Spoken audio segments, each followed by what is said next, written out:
Cole, there's not a lot of things in this world that I would consider perfect. Like a cherry blossom on a tree. That's perfect. Pam Anderson in 1994. Perfect. The NCAA tournament is perfect. And they're trying to go screw with it, man. I don't like it. They're going to ruin it. And it's not even the muckety mucks at the NCAA. It's friggin' Greg Sankey again, trying to stick his dirty, greedy, filthy frickin' nose where it doesn't belong, get more for himself, and he's going to ruin a good thing. It's Wire to Wire with Diesel and Cole Bryson. Tolos, appreciate you jumping into the stream. The 20 of you who are already watching, we've been live for a minute, and you're already watching.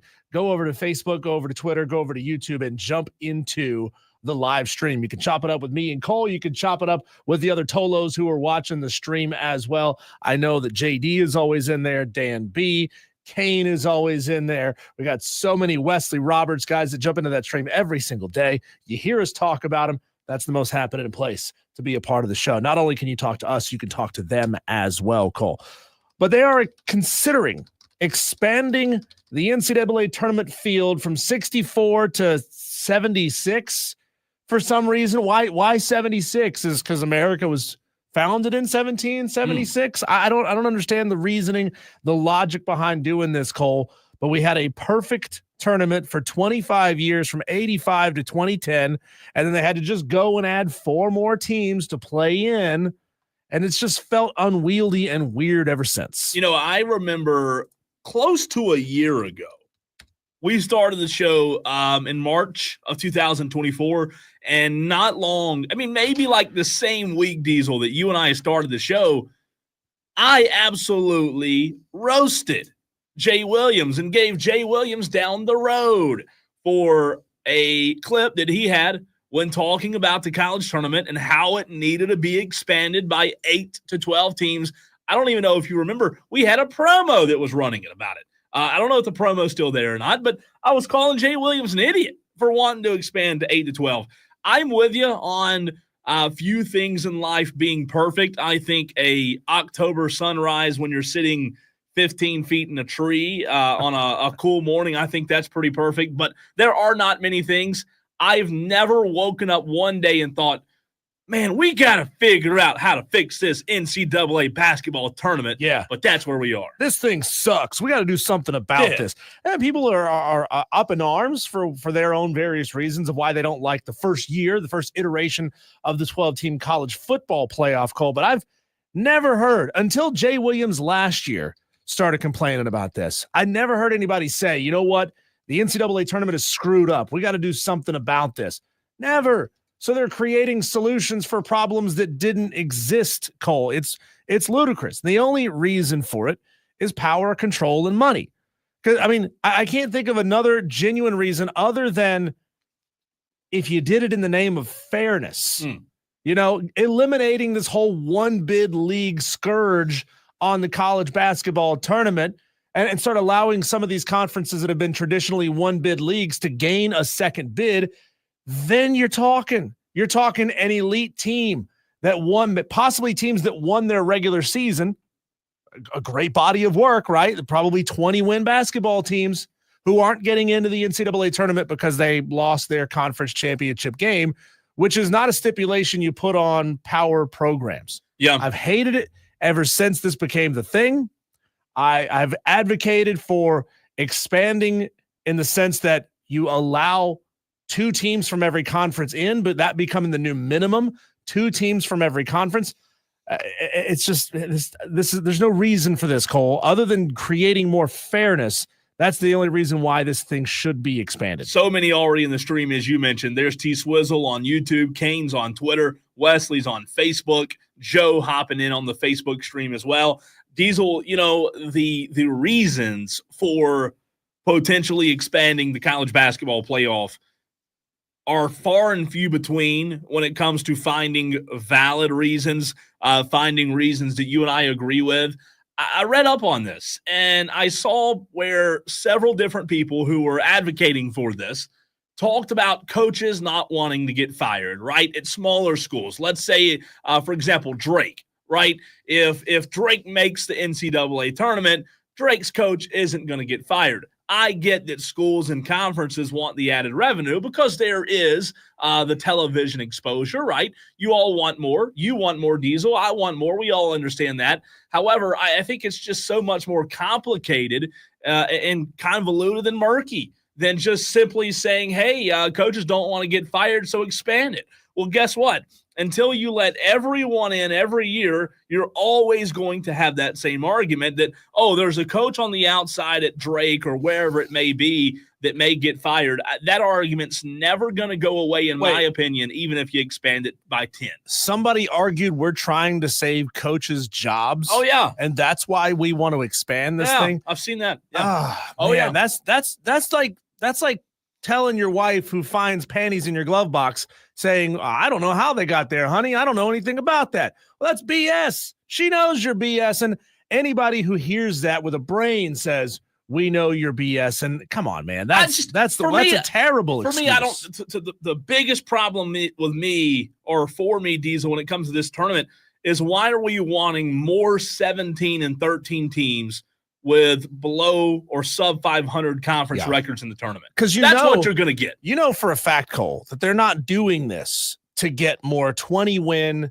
mid-major programs in. They're doing this so they could get the 12th, 13th, 14th best team in the SEC in, so that they can get the 10th, 11th, 12th ACC team in, so they can get that 9th or 10th Big Ten team in. That's why they're doing this, because they know that, and I'm not looking at standings or anything, I'm just off the top of my head, just picking a random program. They know that Iowa basketball, even if Iowa is roughly a 500 team in conference, they know that Iowa has a bigger fan base than Fairleigh Dickinson, that probably pumps out 2,500 graduates a year.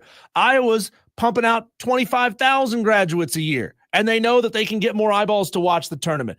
I don't understand what they think they're going to gain from this, Cole, because whether your team is in, if your team was on the bubble and didn't get in, you're still going to watch anyway. It's not like those fans boycott and say, well, I'm not watching the tournament at all this year because my team that went one game over 500 in conference didn't get in. Again, what it comes down to, are we saying as the committee or whoever decides to do this that we're okay, Diesel, awarding mediocrity? Because that's what we're doing. Yeah. Let's face it. Let's face it here. We're awarding mediocrity in a way that, these teams who have sub 500 conference records, yeah, I know the SEC's tough. I get it. I still, to this very moment at 3:08 p.m. on 20th of February, have not heard one single valid argument as to why you should expand. I haven't. And I love to hear from the Tolos out there, 844 fan phone. That's 844-326-3663. I want to hear a good argument. I want you to try to convince me because I've read up on it. I've read the articles. I've watched the videos. I've heard from Seth Davis, who we'll get to at 4 o'clock because he put out several tweets about this. Diesel, I have not been one step convinced. I have not been moved in one single step that this is the right thing to do. Yeah, you could potentially make the argument here, and I'm not saying these are good. I'm just being devil's advocate here. You could potentially say more games equals more things that I could gamble on, if that's your MO, but like you and I, Cole, well, not you and I, because we do dabble a little bit here and there, but the average fan who doesn't, they get nothing out of that. They're not going to gamble on it. They have no reason to start gambling on a game that otherwise they wouldn't care about. Otherwise that wouldn't be played at all. And I don't want to hear this. Well, it's going to make more money. Stop shilling for people wearing, $20,000 suits. You are not going to see a dime of that money. That's not going to make your experience any better at all. It's not going to change your experience at all. So please do not strap on the gimp suit and the simp suit. Maybe that's a better way to put it. Don't be strapping on that leather simp suit and saying, well, somebody's going to make a lot more money on this, so we need to do this. The only thing, Diesel, and I mean right now, I said just a minute ago that I haven't been convinced at all. The only thing that I could see this being a positive impact towards is mid-majors. That's it. How? Because teams like let's take the SoCon, for example, right? The SoCon, who we know is a very competitive league, who's going to have 3 or 4 teams with winning conference records, with winning overall records.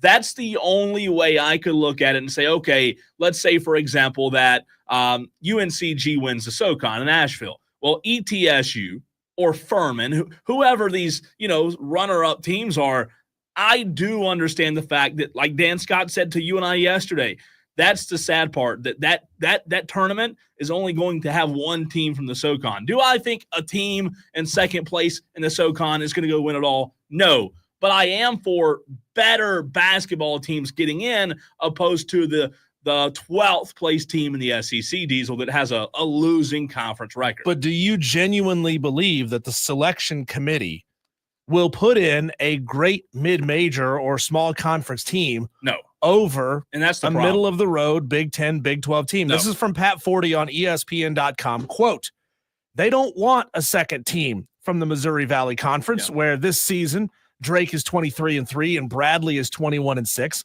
Two good teams. They want a 14th team from the SEC, Yeah, a 9th team from the Big 10, and an 8th team from the Big 12, a 5th team from the ACC, and a 5th team from the Big East. This will only serve, Cole, to get more major conference teams in. I promise you. And this is one of those reasons why, for the longest time, I've been so adamant about the Group of 5 having to have a spot in the college football playoff, because they will do everything they can, and by they, I mean Greg Sankey and Tony Petitti, to squeeze out any competition they possibly can. And by competition, I mean competition for spots, and spots equal money. They will squeeze every program and every conference out that they possibly can. Why do you think they're pushing for minimum mandates for how many teams their schools, their conference can get in? Because if the college football playoff expands to 14 or 16 or whatever it is, the Big 10 and the SEC want to have half of that. They want to have 8 out of those 16 teams. And then every other conference, you guys can fight over, you guys can squabble over the other 8 spots. And by the way, we're still going to bitch and moan and raise a stink when our team doesn't get one of the at-larges. This is nothing but a cash grab, Cole. The problem is, I don't know that there's anybody that can put a stop to this. Maybe public sentiment can come out in a major, major way. I haven't seen a tremendous amount of public sentiment and like boycotting and saying, hell no, don't expand. At the end of the day, they're after national representation that generates revenue, right? Sure. That's all it is. And another SoCon team doesn't do that. It's not national representation. It doesn't generate revenue. Let's see what the Tolos are saying on the stream. Joe says should be 16 teams like the FCS playoffs. T-Swizzle says they think those last few teams are going to win it or something. I don't think so. Again, that's kind of the point, right? Why are we putting more mediocre teams in? JD says if they pull the 14th team from the SEC in, the Gamecocks would still be alive. LOL. I don't even know that they would. I mean, they're that bad. I don't even know that expansion would help South Carolina, right? But you know what's interesting about it is it's the same conversation we had when it comes to college football.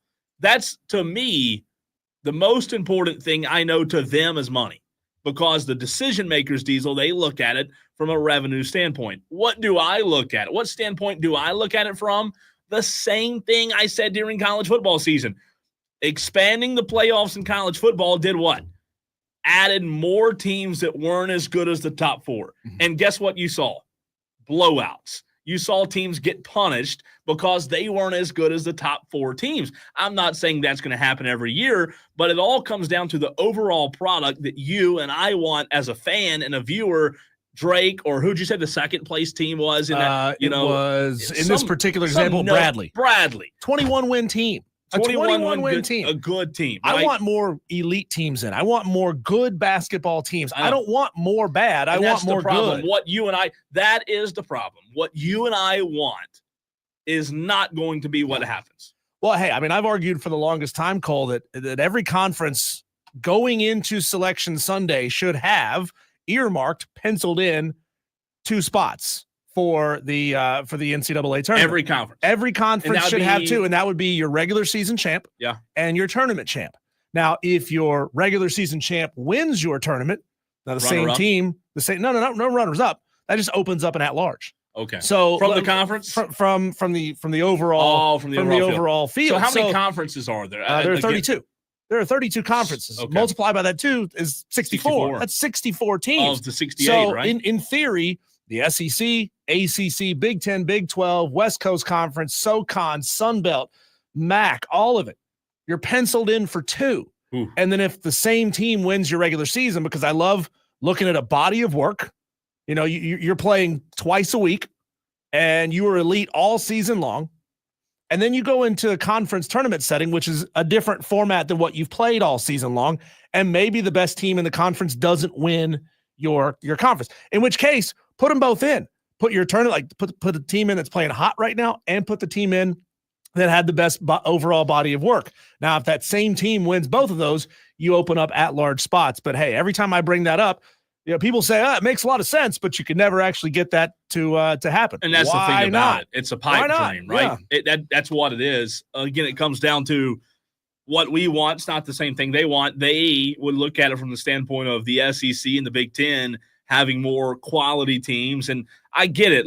There's so many different angles, but the reality of it is, Diesel, we're not talking about a 12-team playoff. Yeah. We're talking about 76. 68 teams now, right? Potentially. That's a lot of teams. Well, here's the truth, Cole. I think what they're trying to figure out is how can they sell inventory to yet another streaming channel, right? So you've got inventory stretched across ABC, ESPN, TNT, True TV, all the different channels that usually stream NCAA tournament games. Yeah. And they're thinking, okay, well, if we add 8 more teams to this, we could probably get another network, whether it be the CW, whether it be the cooking channel. I don't care. We can get them to pick up the games and we can extract more money out of them. I genuinely believe that's what this is. We got 8 more teams, 4 more games. Let's get another network to throw some scratch in the game over here. Texter from the 696 says, name one reason you need 74 of anything outside of acres and money. Good point. 803 says Arkansas is currently 4-9 in the SEC, and they have a great chance to make the current tournament. I don't care how good your conference is. I don't want to see anyone with that or with a record like that rewarded. So that's an interesting text from the 803 because as of today, Arkansas has 2 ranked wins. That's it. 2 ranked wins. I'm not saying 2 ranked wins isn't good enough because 2 ranked wins is good. But Arkansas, who's 4-9 in the SEC, 2 ranked wins. Compare that to a team like Missouri, Alabama, who we just talked about yesterday, by the way, when we were at Ingles, and look what happened last night in that Missouri-Alabama game. Missouri just started. I mean, they made everything. But that's the problem. When you have a conference that is as competitive and as good as Diesel, the SEC, the lower teams, the Arkansas, are going to get the benefit of the doubt just because they're in a tough conference. And I agree with the texter, Arkansas shouldn't be a tournament team.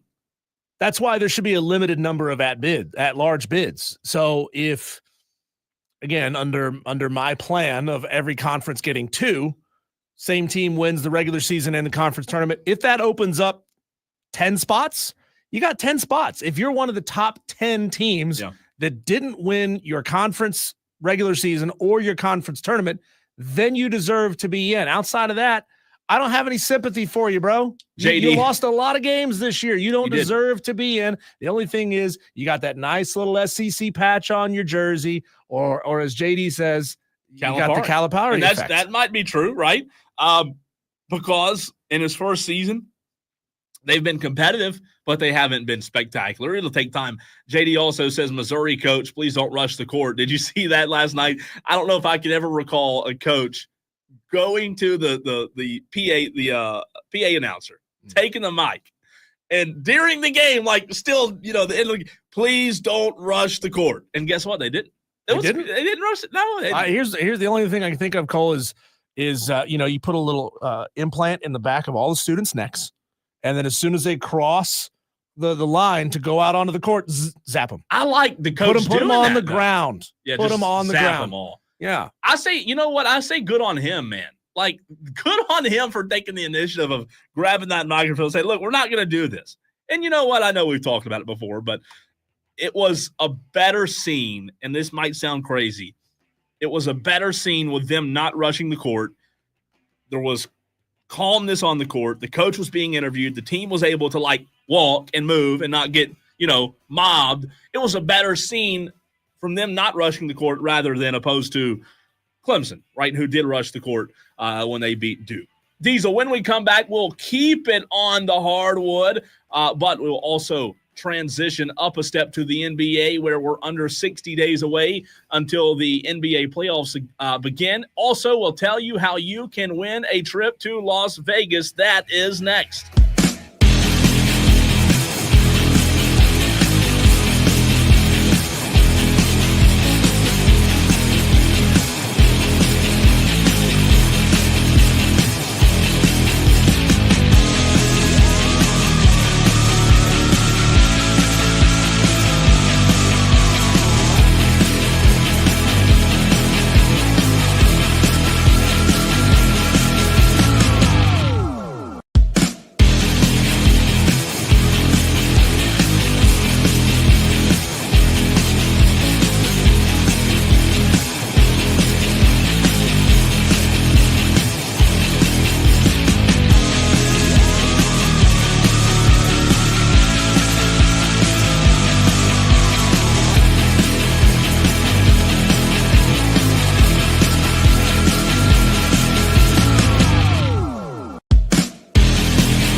Hey, Tolos, you have an opportunity, a chance to go to Las Vegas with the Fan Upstate. You download the free Odyssey app, you log in, you listen to the Fan Upstate for at least 1 hour a day. It is the Slam Dunk in Vegas Diesel. You can enjoy the first 2 rounds of the college basketball championships. Stay at the Circa Resort and Casino in Las Vegas, premium sports viewing destination, and visit the biggest March hoops party at Stadium Swim. Good luck in this national contest. All you have to do to enter is turn it on and leave it on. That is what TOLO stands for, and it's very easy to do so. If you win, though, you are required to take Diesel and I. Is that right?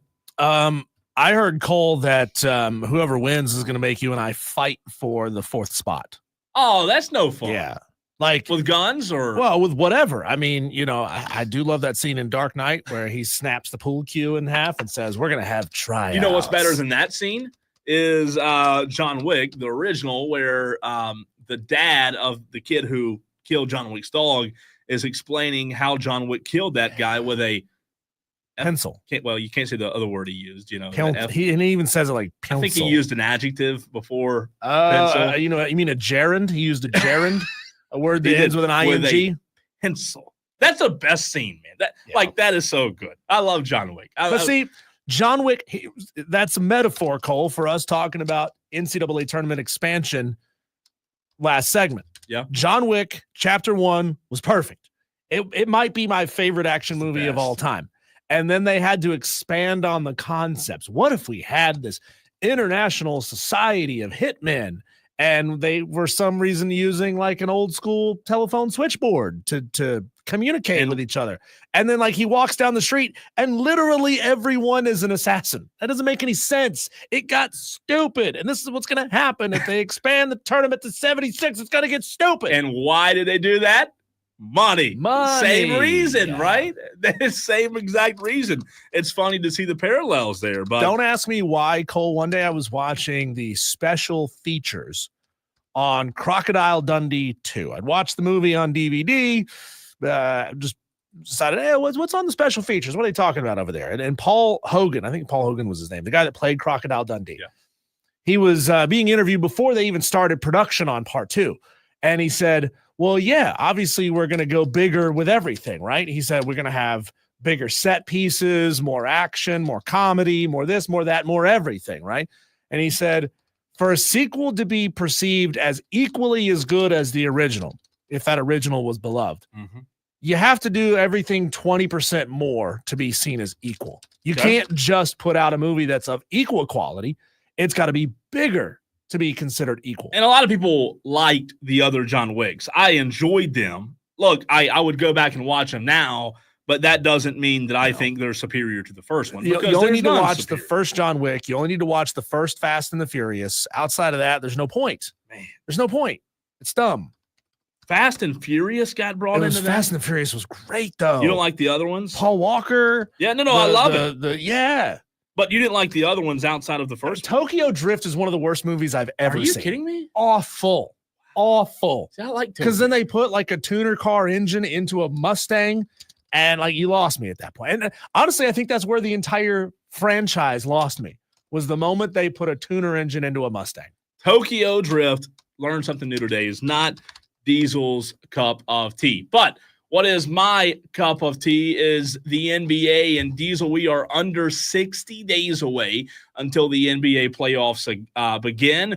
Who are the favorites in your mind? Who are you watching? Also, a little bit of breaking news today. How about this? The San Antonio Spurs star Victor Wembanyama is expected to miss the remainder of the season with deep vein thrombosis, I guess, in his right shoulder. The thrombosis right here. I don't understand what that means. Well, but it's under the rhombosis. It's the thrombosis. Yeah. They announced that today. So the Spurs are shutting him down. No, I just thought a thrombosis was like a 7-sided bosis. All kidding aside, it's a form of a blood clot. Yeah, it's not good. It's not good at all. It's really scary. And there was another. Was it Chris? Help me out, Tolos. Was it Chris Bosh who had to have his career come to an end sooner than it was expected to because of a blood clot. It's terrible. It is scary. It's typically treated with blood thinning medication, which usually precludes a player from, participating in a contact sport. So, I mean, if you want to go to the absolute extreme, worst of worst, if this doesn't go well, this could be horrible for a guy like Victor Wembanyama. Don't you think it's a little bit of a stretch to call the modern NBA a contact sport? Well, maybe. But when they foul anybody, they sit beside each other on the bench. Oh, okay. They rub elbows. Up the elbows do on the bench. The elbows do rub. Thank you very much. I mean, let's get it right. Yeah. Here. Let's not be disrespectful here. Right. God. But you know what? It is interesting for a guy like that who is projected to be as good as he could be. Like, the potential that Victor Wembanyama has is phenomenal. So I hope he's okay, man. I hope they can get rid of the blood clots. I don't know. I'm not a doctor. I don't know what it takes. I don't know, what all goes into that, but will be interesting to watch. Diesel, when it comes to the favorites, though, do you want to start with the East or the West? Which side of the spectrum do we start on today? Well, out West is where your boy that you will apologize for no matter what he does plays. So let's start in the West.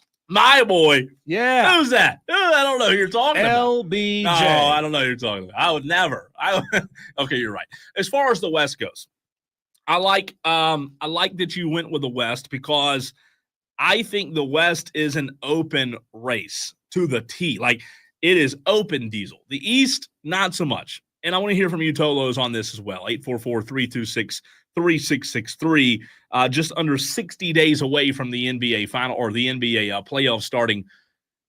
I think the West is interesting, Diesel, because Oklahoma City's the best team right now. But there are several other teams that I could see making a run. Denver's good. LA could be good. Minnesota's going to be really good. They're getting a player back. Golden State, that's interesting, right? We know that there's no better duo in the NBA than Jamal Murray and Nikola Jokic. SGA is talked about more than anybody else because Oklahoma City is an up-and-coming team. They're the number one team in the West. But the production, Diesel, from Jalen Williams and Chet Holmgren in Oklahoma City can't be understated. Oklahoma City's a really good team. I think they have a chance to go win it all. However, a minute ago, I just told you the West is wide open. It's wide open. You have so many teams, Luka and LeBron, right? What will that look like down the stretch? It didn't look good last night. I don't know if you saw or not. The Lakers lost to our Charlotte Hornets last night. Mm-hmm. Didn't look good last night. Luka still has to get his legs underneath him, right? He didn't play basketball for a long period of time. But when it comes to dudes, like you look at Julius Randle and Anthony Edwards, combined, they're averaging 45 points per game this season. I don't know if they have the depth to get to the Western Conference Finals. Jaden McDaniels and Naz Reid are good, but they're not elite. You throw in Diesel, Jimmy Butler, and Golden State. Jimmy Butler and Golden State makes the West a little more intriguing, right? Because you and I have talked about it in our Daily Wires, and as Jimmy Butler refused to play for certain teams and go to practice and show up for Miami events, Jimmy Butler gets shipped to Golden State, and some believe, I don't know if you believe, I don't know if I believe that Golden State's a contender now, but some do. Did you hear what Draymond said during the All-Star break talking about his team that he plays on? Did you hear this yet? Draymond believes just because of the addition of Jimmy Butler that the Golden State Warriors are now not only a playoff team, but a championship contender. Let's react to this. So he's brought back that belief, and I think we're going to win the championship. Say that one more time so that everybody hears. Say that with your chest. I didn't hear you. My earpiece. Because they added Jimmy Butler the third. So what did you say? 81? I'm sorry. I said I think we're going to win a championship, but I lied. We are going to win the championship. Wow.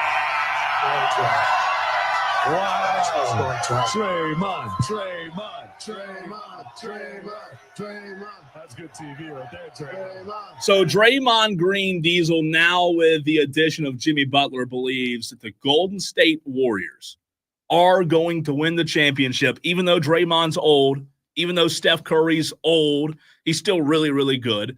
JD says Draymond and Butler have a good chemistry, but apparently Curry and Butler do not. Yeah, didn't Jimmy Butler say he didn't want to go to Oklahoma to Golden State?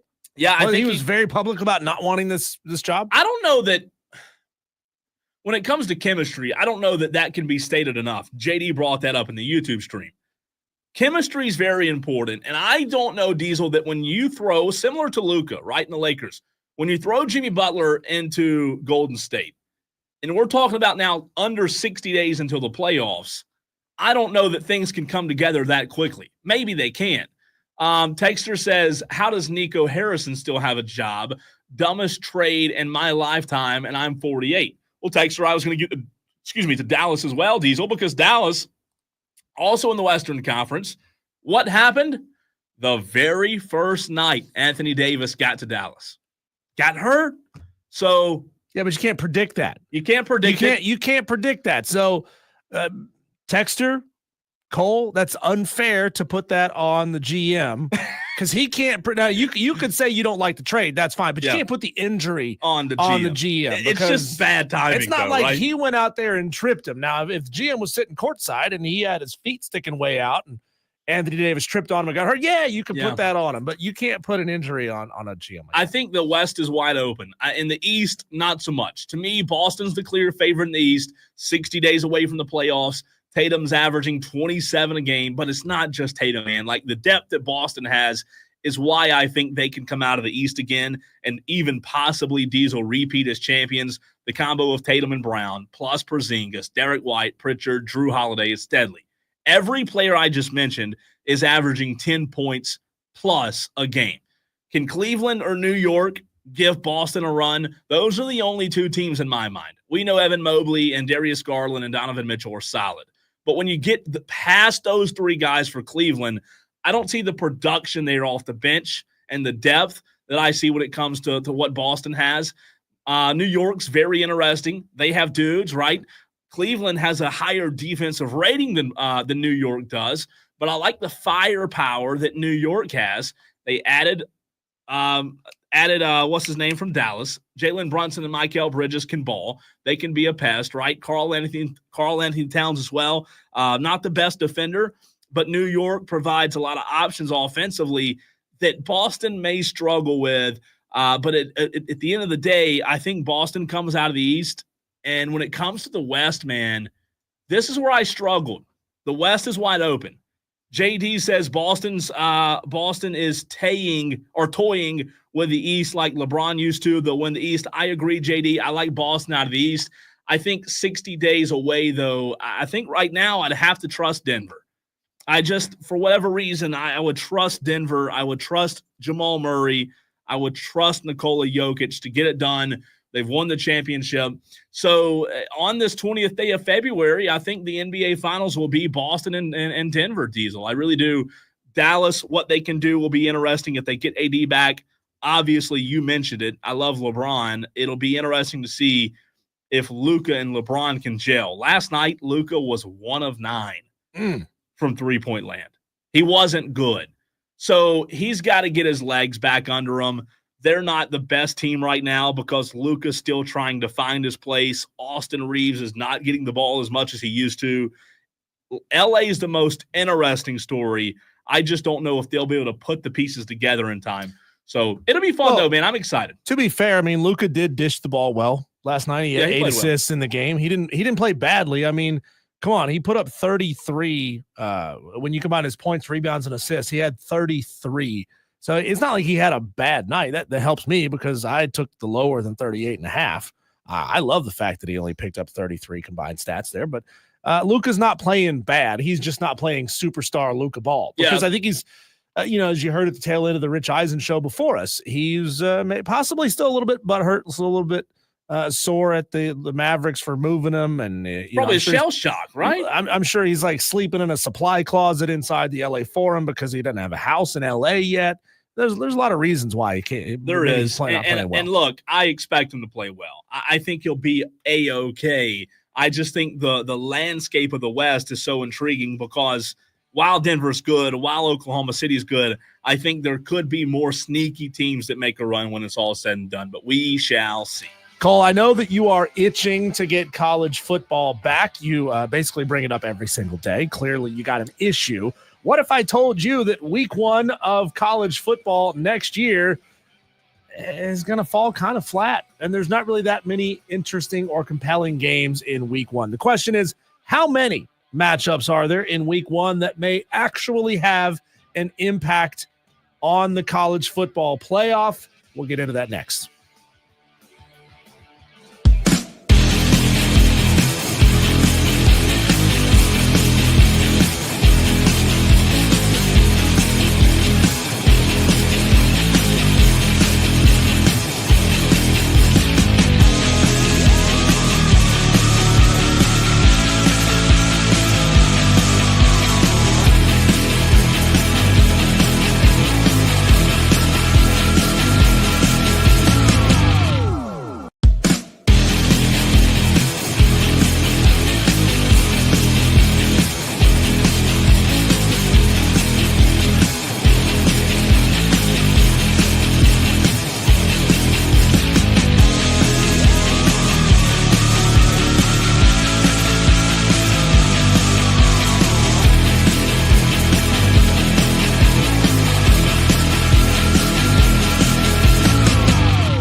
They're already upsetting me when it comes to the 2025 college football season with this bogus week 1. Is it week 0? What are we calling this thing? We're doing it again. You're surprised? No, I'm not surprised, Cole. Now, JD's already arguing with me on the stream about what they're calling each week. And I'm going to just go by what the official schedule on ESPN.com says. They're not labeling anything as week 0. So, see, this is your opportunity, JD, Cole, everybody, to stop using this week 0 BS. What it does get confusing is that now we've got apparently 9 days in a week, because week 1 officially lasts from Saturday, August 28th.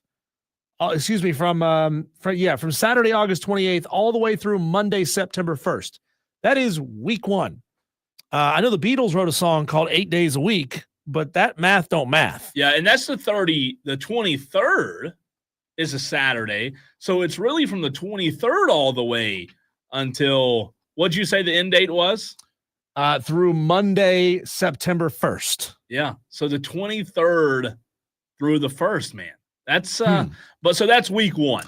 That is all week 1. Yeah. So no week 0. There's no officially as of right now. Who knows what kind of BS Greg Sankey is going to try to push forward on this one, Cole. But as you look down the schedule, there's really not a ton of games that I genuinely believe will have any playoff implications whatsoever, that the outcome of which could affect a team's ability to get in. I'm talking about put it on a resume. If the game were not to go the way that one or both of these teams want it to go, they may be left out of the college football playoff. It could be a big black line on their resume, Cole. There's clearly a good one going on between Clemson and LSU. That's going to be big-time playoff implications, because Clemson is very likely going to be in the playoff conversation again next year. Anything could happen and they could fall out. But LSU could be as well, being a program that has won a lot. They obviously have a quarterback returning in Nussmeier. I think they're going to take a slight step forward next year at LSU, maybe not a tremendous one. But Clemson LSU, I think it's pretty undeniable that one holds playoff implications right there in week 1. You mean Toledo and Kentucky doesn't move the – I mean, what are you thinking here? I mean, Toledo. Yeah. No, it does. Clemson LSU obviously is going to be the marquee game. The only question I have regarding that first week, Diesel, and this is a 6-month conversation because we won't know for another 6 months. Does College Game Day choose Clemson LSU in South Carolina, or do they go to Columbus for Texas, Ohio State? Where would you rather go? Well, honestly, no bias. I think you know the answer. No bias toward Clemson. Yeah. Texas, Ohio State's probably, the biggest game. They're going to Texas, Ohio State. Yeah, probably so. Arch Manning. It's, who else has a name like Arch Manning? So, nobody. Point is, get ready, put on your sunscreen, get those little towels that you get wet and they hold water for a long time. Get those ready, because Clemson, LSU, that's going to be a 3:30 kickoff in South Carolina, Saturday, August 30th. It's going to be hot AF. It's going to suck being out there, but you get enough liquid refreshment in you, man. You might not care. 3:30. That better be 8 o'clock. Brian Pettit says he would pick Texas, Ohio State. Yeah, that's obvious. And that's another one clearly that has some major, major implications. Texas, Ohio State. I mean, I could even argue, Cole, that game doesn't have any playoff implications, because regardless, those two teams both have strong enough conference schedules that whoever loses that game is not going to be out of playoff contention. That'll be interesting. Ultimately, with a 12-team playoff, Clemson LSU may not. I mean, you lose that one game and win out, you're going to be okay. If it were 4-team, obviously it'd be a different story. But if like when Clemson played Georgia. If you're Clemson and you lose big at home to LSU, you don't have a lot of opportunities going forward to get marquee wins. No, right? but they lost to Georgia. Florida State's not a marquee win. South Carolina, a very good win. Is it good enough if you're on the bubble to maybe push you into playoff contention? That's a very interesting question that we could have, Cole. I mean, there's not a lot of games that I would say these are must see. Certainly not Notre Dame, Miami, because Notre Dame can lose to Northern Illinois and still get into the playoffs, so it doesn't matter. Coming up next, Diesel, we talked about this to lead the show, and there were some very interesting tweets and an article from Seth Davis that I want to bring to the table. And for you new Tolos that are just getting off work, heading home, wherever you may be, however you may be listening, college basketball expansion, what did Seth Davis have to say? What side is he on? We'll tell you next.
1 down and 3 to go, Diesel. Hour number 2 of Wire to Wire is live on your radio dial. 97.1 FM in Spartanburg, 97.7 FM in Greenville, anywhere on the free Odyssey app. Not only can you listen, you can watch the show live on Twitter, Facebook, and YouTube. That's how you can watch the show. He's Diesel. I'm Cole Bryson. Want to remind you that 1 hour from now is maybe the most interacted with segment that we do. It is the TOLO Takeover, Diesel. TOLO's taking over these airwaves 1 hour from now. We also have Don Munson, the voice of the Clemson Tigers, coming up in about 20 minutes on the show. So Clemson fans, you want to stay tuned for that.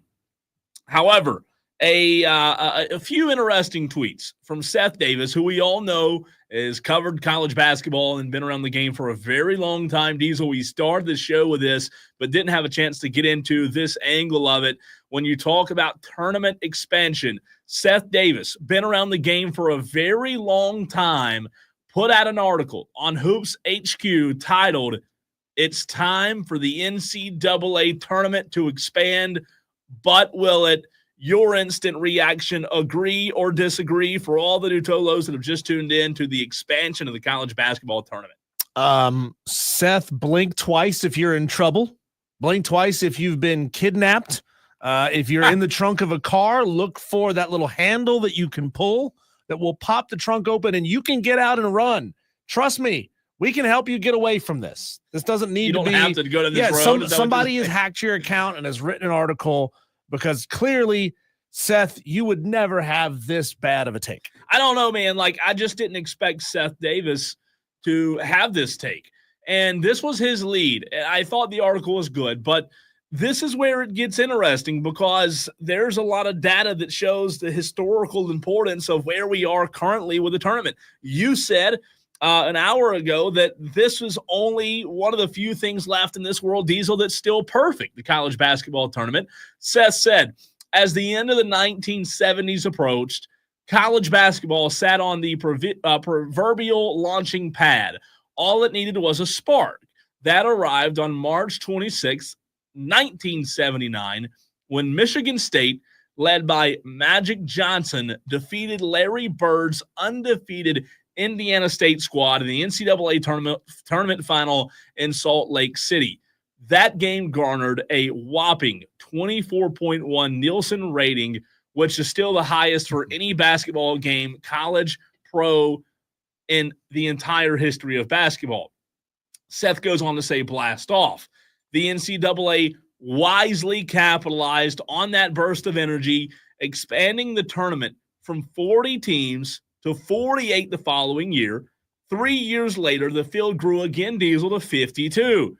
The year after that, it expanded to 53, and in 1985, it mushroomed to 64 teams. It was not until 2001 that a 65th team was added due to the creation of, you know which conference? Mountain West Conference. 10 years later, the NCAA tried to balloon the field to 96 while negotiating a new TV contract with CBS and Turner Sports. Instead, it settled on 68, where it stands today. So in other words, it's been 40 years, Diesel. It's undergone significant expansion in 40 years. And Seth Davis says that it is time. Now is the time to expand the tournament again. Want to hear from you, Tolos, on this as well at 844-FAN-PHONE, 844-326-3663. Also get in on the chat on Facebook, YouTube, and Twitter. Diesel, Seth Davis, and others who cover the sport have been around the sport a long time, and you would think understand what it means to add teams. I'm just not so sure that everybody who loves the sport of college basketball is on the same page here, and I think that's the problem. At what point in Seth's article there did he actually provide a reason other than expansion for the sake of expansion? Because, we expanded once in the 70s, and it was great. So why don't we just expand again? That's basically the gist of Seth Davis's article there. Outside of that, I didn't read one single reason as to why we have to do this, why adding 8 more teams will make this tournament better. Why adding 8 more teams will give more elite basketball teams an opportunity to get in and maybe go win this whole thing. So I'm glad you brought that up. Here is what Seth said, contradicting the answer of money, right? Money being the end-all reason they're doing this. Seth Davis says, many people assume this is all about chasing dollars, when in reality, it might not make financial sense at all. For starters, NCAA tournament revenue makes up less than 5% of athletic budgets at power conference schools. Expanding the field would barely make a dent in their bottom line, and there are substantial costs involved. More teams means more money Diesel spent on travel, game operations. Let's see what else. Hotels, whatever the team needs, right? And whatever the NCAA does to the men's tournament, it must do for the women's tournament as well, an angle we hadn't talked about when it comes to expanding this tournament. The financial aspect is interesting. I still think there would be money to be made, but one of the things that Seth talks about in this article on Hoops HQ, Diesel, is that there are a lot more good teams. He says in the 4 decades since the tournament was last expanded significantly, the number of teams in Division I has grown from 282 to 364. That means we've gone from 22.7% of teams making the tournament to 18.7% of teams making the tournament. Adding 8 more would bring it up to 22.9%, which is still lower than the original 25 that was recommended for all sports in January of 2023. Do you buy, and Tolos, I'm asking you the same question as well when it comes to expanding the college basketball tournament, do you buy the argument of there are a lot more good teams out there? Do I believe there are a lot more good? Yeah, I do. But where in any of the proposals does it say the good teams are actually going to get these bids? Again, Seth misses the plot. Seth, I think, is coming at it from maybe an idealist perspective, saying exactly what we talked about in the first segment of this show, Cole, that if you have a really good elite mid-major that doesn't win their conference tournament, well, they can still get in because these 8 spots are going to go to the best mid-majors. But nowhere is it stated, or is it in the contracts anywhere that say, well, gosh, if ETSU goes on to win this thing, a really good Samford, you're still going to have a chance to get in. Or think 3 years ago when Furman lost the NCAA, lost the SoCon championship game on a buzzer beater play. That Furman team deserved to be in the NCAA tournament. It did. And nowhere does it state that these additional 8 spots are going to go to the teams like Furman that year. I think the only way that I would be on board with this, Diesel, the only way is that if in the proposal, in the agreement, that what you just said was stated in bold. And I don't know that it'll ever be. I don't know that that'll come to fruition. I don't know that anybody will actually have the stones to put that in bold or in writing, Diesel. But think about it like this. Last year, Indiana State, a very good team. Great story, too. Great story. Seth talks about it. Expansion would open up the slots for quality mid-majors who have been unfairly squeezed out for far too long. We've talked about that with the SoCon. Seth says those teams have proved time and time again that not only do they deserve to play in the NCAA tournament, but they also are capable of winning multiple games. Here's what's interesting. In the last line of this paragraph, Seth says, no doubt expansion will be a gift to the big boys, but it will also give more Cinderellas a chance to dance. Seth is wrong. That is if it's in writing. That is if it's in the proposal. Yeah, it has to be in the contract. It's in the contract. And how will it be? T-Swizzle says if they go to 76, they're going to have UNC in. Shake my head. They ain't worth a you-know-what and would get smoked. Brand bias would be much worse. Look, I think, Cole, this is slightly in response to Alabama not getting into the college football playoff last year, to Ole Miss not getting into the college football playoff last year. to Boise State getting a first round bye in the college football playoff this year. I mean, look, they're changing the format of the college football playoff to make sure a Boise State can't get a first round bye. In what world does Seth Davis think that this is an altruistic endeavor here? We're going to add 8 more quality mid-majors to this thing. No, you're not. You might add 1, and the other 7 are going to go to garbage tier UNC teams like they have this year. Yeah, look, I think for me, you would have to have – could you use record as kind of like the bottom line? Could you use record as the key to the gate, right? Because again, like I said in the very first segment, I don't see it intriguing for a 17-13 team, Diesel, with a sub 500 conference record in the SEC to get in. If there were stipulations on how teams could get in with a certain record, maybe I'm for that. If you're a 20-win team, you have to get in? Again, though. But then how do you measure conference versus conference? Right, you have to have some measurements, and that's where it's tough. That's when you get to the bottom and talking about 68 through, 76, are we going to be splitting hairs over those teams?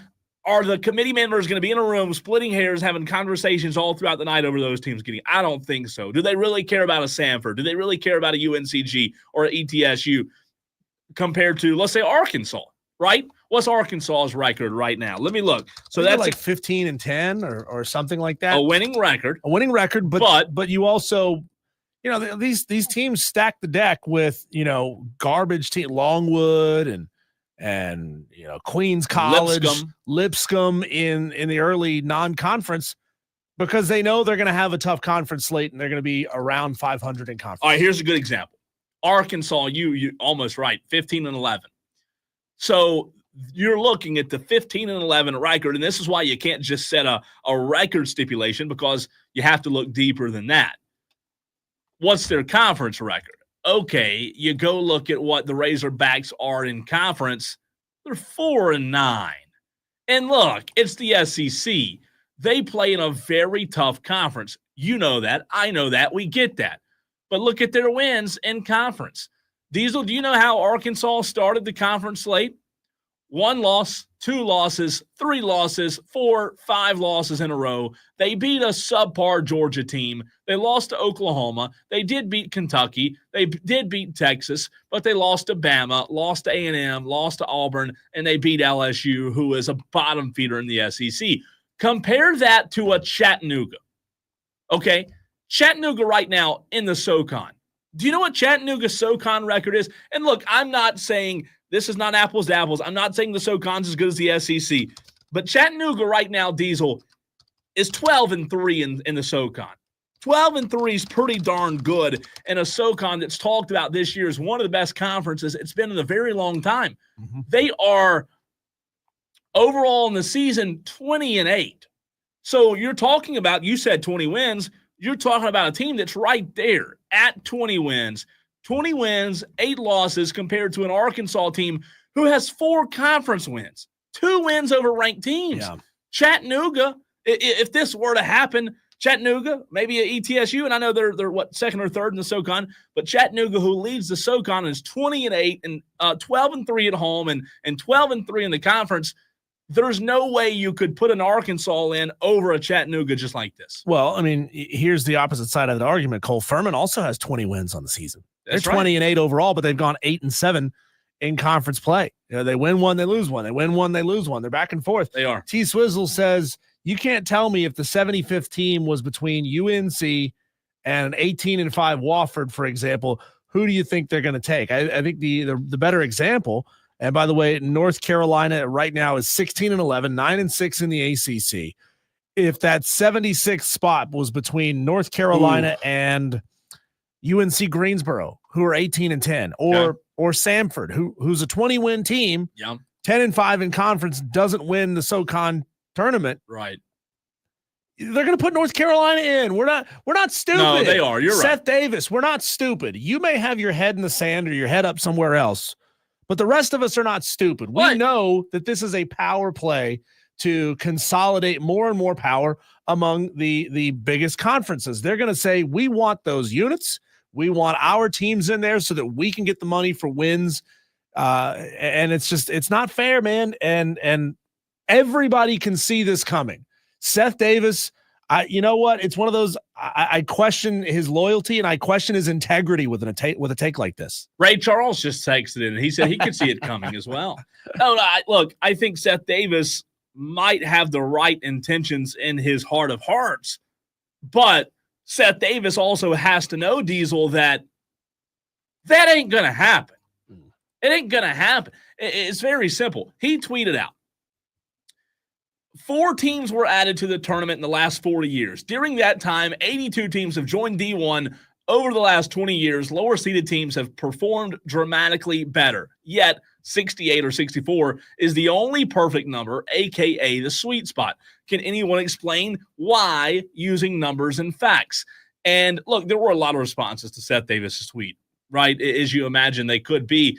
But I just don't see, when you talk about the focus being on mid-majors, those teams are not, in my mind, going to be the ones who benefit.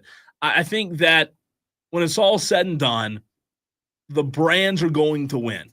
They always do. The brands always win. Do you believe that whoever is sponsoring this potential change, and Greg Sankey, Tony Petitti, whoever it is, do you really think those guys are proposing these changes so that the Southern Conference, so that the Colonial Athletic, so that the MEAC, whoever it may be, can get more teams in? No, they're proposing these changes for their own selfish reasons. Yeah.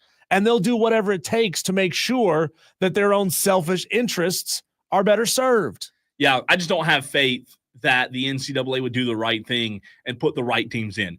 If you told me every year they did a perfect job of putting the right teams in and the mid-majors who deserve to be there, guess what? I tell you, it was a success. But you and I both know that's never going to happen. When we come back, Cole, you and I will have an opportunity to talk to someone about this, bring it up among other various topics. Don Munson, play-by-play voice of the Clemson Tigers. He calls baseball, he calls basketball, he calls football, but don't call him the play-by-play voice. He doesn't like that. He likes to be called director of broadcasting at Clemson. Don Munson coming up next.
If you are tuning in to hear live play-by-play of Clemson athletics, there's a very good chance that you're going to be hearing the voice of our next guest, Director of Broadcasting for Clemson Athletics, Don Munson, joining us here on Wire to Wire with Diesel and Cole Bryce. And Don, Cole and I were laughing about this in the segment in the commercial break, wondering what goes through Don's head when he gets put on hold to come on and do a serious radio interview, and he hears Rob Brown and Lonzo duetting a Hulk Hogan song and Lonzo telling Russia to suck it. Well, that's just talk radio today. I mean, there's nothing new about that. I mean, come on. You're right. If you think that's the wildest thing that I've heard on radio, think again. You lost. He's like, oh, this is the kind of radio show this is going to be. That's true. Yeah. That's true. Yeah, no doubt. Yeah. Don, we appreciate it as always, Don, taking time to talk Clemson basketball and other things going on right now. The baseball team just started the season as well last weekend out in Arlington. But on the hardwood, man, what a fun season it's been, not only for you, but for the team. The first thing that when you think of Clemson basketball and what has impressed Don Munson the most as someone who has been courtside seeing the action night in and night out, what would you say has impressed you the most thus far about what Brad Brownell's squad has done?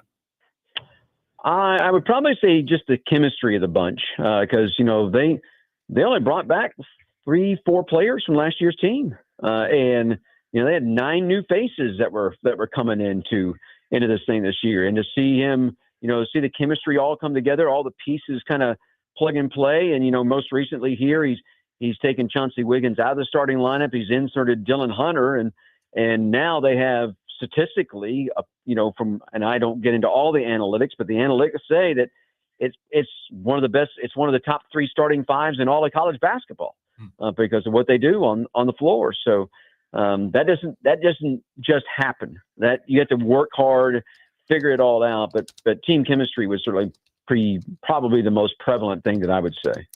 Don, what is Brad Brownell doing to emphasize scoring off the bench? Chauncey Wiggins was fantastic off the bench on Saturday against Florida State. They're 12-1 in games where he scores double figures. They had something in the range of 20, 25 points off the bench in that game. And, when the bench is scoring, your team is usually going to be successful in the game. Just how much of an emphasis is there from Brad on trying to get bench scoring night in and night out? Well, it's definitely a part of the game that he tries to win. I mean, there's obviously several different, you always want to win offensive rebounds. For instance, you want to win the turnover battle. You want to win points off of turnovers. He's a big believer in winning points in the paint. That's one of his, he's still old school that way, is that he still believes very much in the 2-point shot and getting easy baskets inside. And so he believes in that. But I can tell you, I do know that one of the things that he stresses every game is, guys that are coming in, you've got to help us. It can't just be our front 5 that are providing all the points. We've got to get points from you. And, this is a team that if they can get 15 to 20 points provided by the bench, then they're going to be pretty difficult to beat. Don, it's interesting that you talk about that when it comes to paint points. I want to flip the coin over. Just a couple of minutes ago, I asked you about what has impressed you the most about what Clemson's done in 2024 and 2025, as we're just like 4 or 5 games away now from the NCAA tournament. What's one thing, and I'm not calling you a basketball aficionado or anything like that, but you probably are, but if as an expert would look at this Clemson basketball team and analyze their run or potential run in the NCAA tournament, what's one thing that you do think this Clemson basketball team needs to improve on between now and then?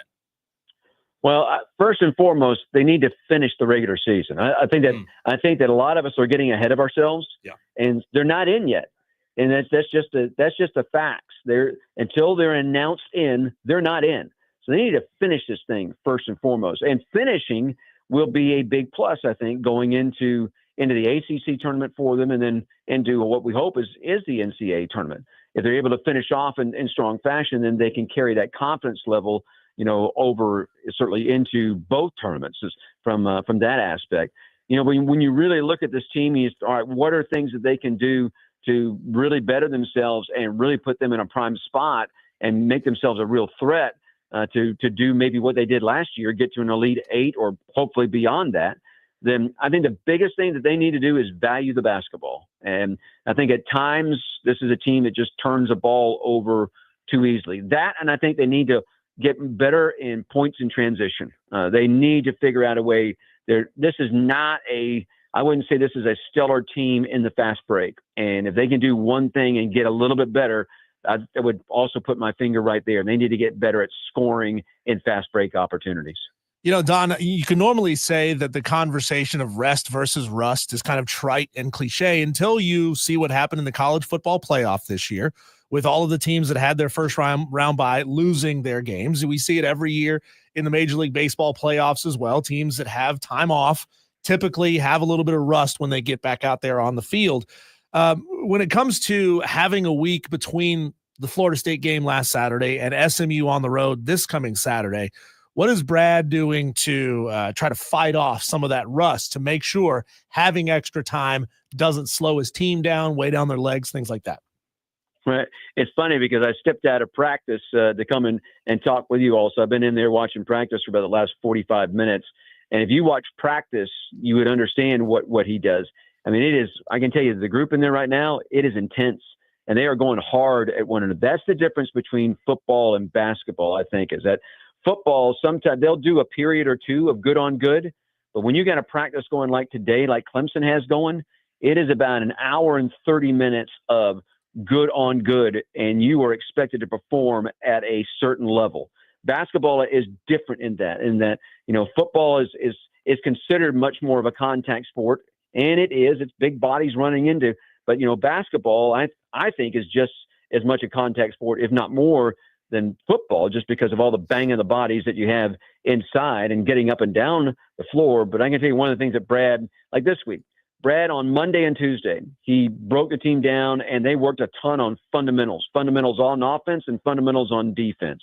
He gave him Wednesday off. He comes back today and he's going at him hard today. Now it won't be so much tomorrow because obviously he'll take him through kind of a light practice. We'll fly out to Fort Worth. We'll do a shoot around once we get on the ground there in Fort Worth, as a matter of fact, at the gym, and then head over to the hotel. In the morning, on Saturday morning, they'll get up, go back over, do a little shoot around, run through some last minute things there in the gym, come back, pregame meal, and then it's game time. But I can tell you that the basketball aspect of this allows you, I think, to go much harder at players than necessarily you can in football. Don, you know a little bit more about SMU than the common listener out there that maybe even be a Clemson fan. This is one last opportunity for Clemson to get a quad win or a quad one win on Saturday out in Texas. What, in your mind, from what you've heard, what you've seen, maybe, you know, leads you to believe that SMU could pose a threat to Clemson? Yeah, they definitely can pose a threat to Clemson. I mean, I watched them intently last night in their destruction of Notre Dame in the 97-73 game that they had on the road. So I think for SMU, they are now 6-1 on the road, maybe 5-1 in league play, but I think 6-1. Clemson's 6-1 on the road as well. So both these teams have played extraordinarily well on the road. The question with SMU, I think, on Saturday is what is the Wake transfer going to do? Boopy Miller, is he going to be ready to go? He suffered a pretty severe foot bruise, did not play in last night's game. It was his second game that he missed because of the foot bruise. So will he be back and going after Clemson on Saturday? But they've got some scores. I mean, you know, you put 97 points on a board, that means that they know how to shoot the basketball, score the basketball, and they're very tough inside their building. And they're gonna have the crowd advantage. Make no mistake about that. And Clemson needs to kind of toughen themselves up a little bit. Now like I said, they are 6-1 inside the league, so they've been able inside the league to go and win games. But this is going to be a little bit of a different environment than say they faced at Florida State or they faced at Miami. Pitt was a pretty good environment. NC State was a pretty good environment when we were on the road there. But you better buckle up and bring it, because if you don't, they'll run you out of the building. Don Munson, Director of Broadcasting, Clemson Athletics, joining us here on Wire to Wire with Diesel and Cole Bryson. A little compliment to pass along for you. Kane, one of our listeners, P1 Armada Elitist, says, Don Munson, you're a legend. Just thought you might like to hear that one. Don, can we get some of your initial reactions, not only to the proposed changes in the college football playoff scenario, but also the NCAA tournament. There's some, rumblings of maybe expanding this thing to 76 teams. We spent the last segment talking about how these additional 8 spots, while they may go to the elite mid-majors that deserve to get in, who don't get in because they don't win their conferences tournaments every time, versus how many of them are just going to be big brands, like a middle of the road, for example, this season, North Carolina, a team that probably doesn't deserve to get in, but would get in because of their brand. What were your thoughts as you're reading up on this? Well, let's be real truthful. If you don't think that the expansion in all of this is to get the big brands in, then you're crazy. I mean, you are. That's what the whole purpose of this is. It's to get the bigger name schools in, to get the Power 4 conferences, get them more schools in so they can get paid better. I mean, let's be really honest. That's what this is about. What I would be in favor of, if they're going to expand this, is that the first 4, the play-in games, as I still call them, because that's what they are. You're playing to get a seed, and they're a play-in game. So that's exactly what it is. I can never understand why the play-in games, the way that they do them right now, aren't for the 16 and 15 seeds. Why is it that we're playing games where a team has to be an 11 or a 10 seed and then go and play somebody after playing on a Tuesday, either on a Thursday or a Friday? Why is that? I mean, that's just stupid is what that is. So if they're going to expand it, then let's make the first round of these things, the seeds to be the 16 and the 15 seeds. That's what these games need to be. And, I'm sorry that if some of the smaller conferences get frowned upon and get looked down upon, that's unfortunately life isn't fair. $100 million, $10 million companies can't tell $100 million companies what to do. And so I would be much in favor if it was going to go along those routes. Football wise, I mean, it's going to expand, it's coming.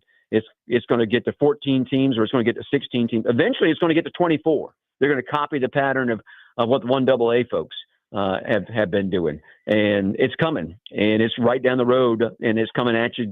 It is a train light at the end of the tunnel, and it's coming right at you, and it's going to smack us right in the face, and it's not that far away.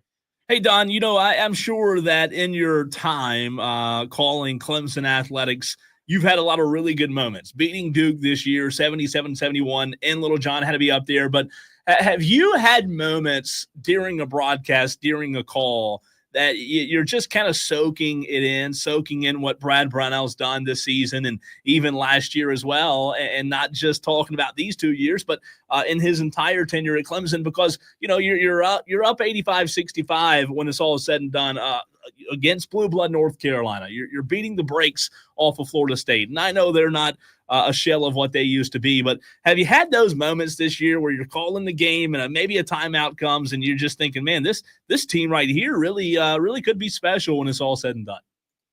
Oh yeah, I mean that way during the Kentucky game, certainly, because Little John was just bonkers. I mean, it was just absolute bonkers, and it was great to see it that way. So that kind of set the tone, I think, for what has happened so far, here in the league this year. The game, the first real big road test that we had in the league was at Pitt. And we went up there and took care of business in front of about 14,000 people in the building. And so, that was, certainly, I think a crucial moment for what this team could do. Obviously, everybody's going to point to Duke and North Carolina. Those are certainly a lot of fun, a lot of fun to do. So I've been very blessed.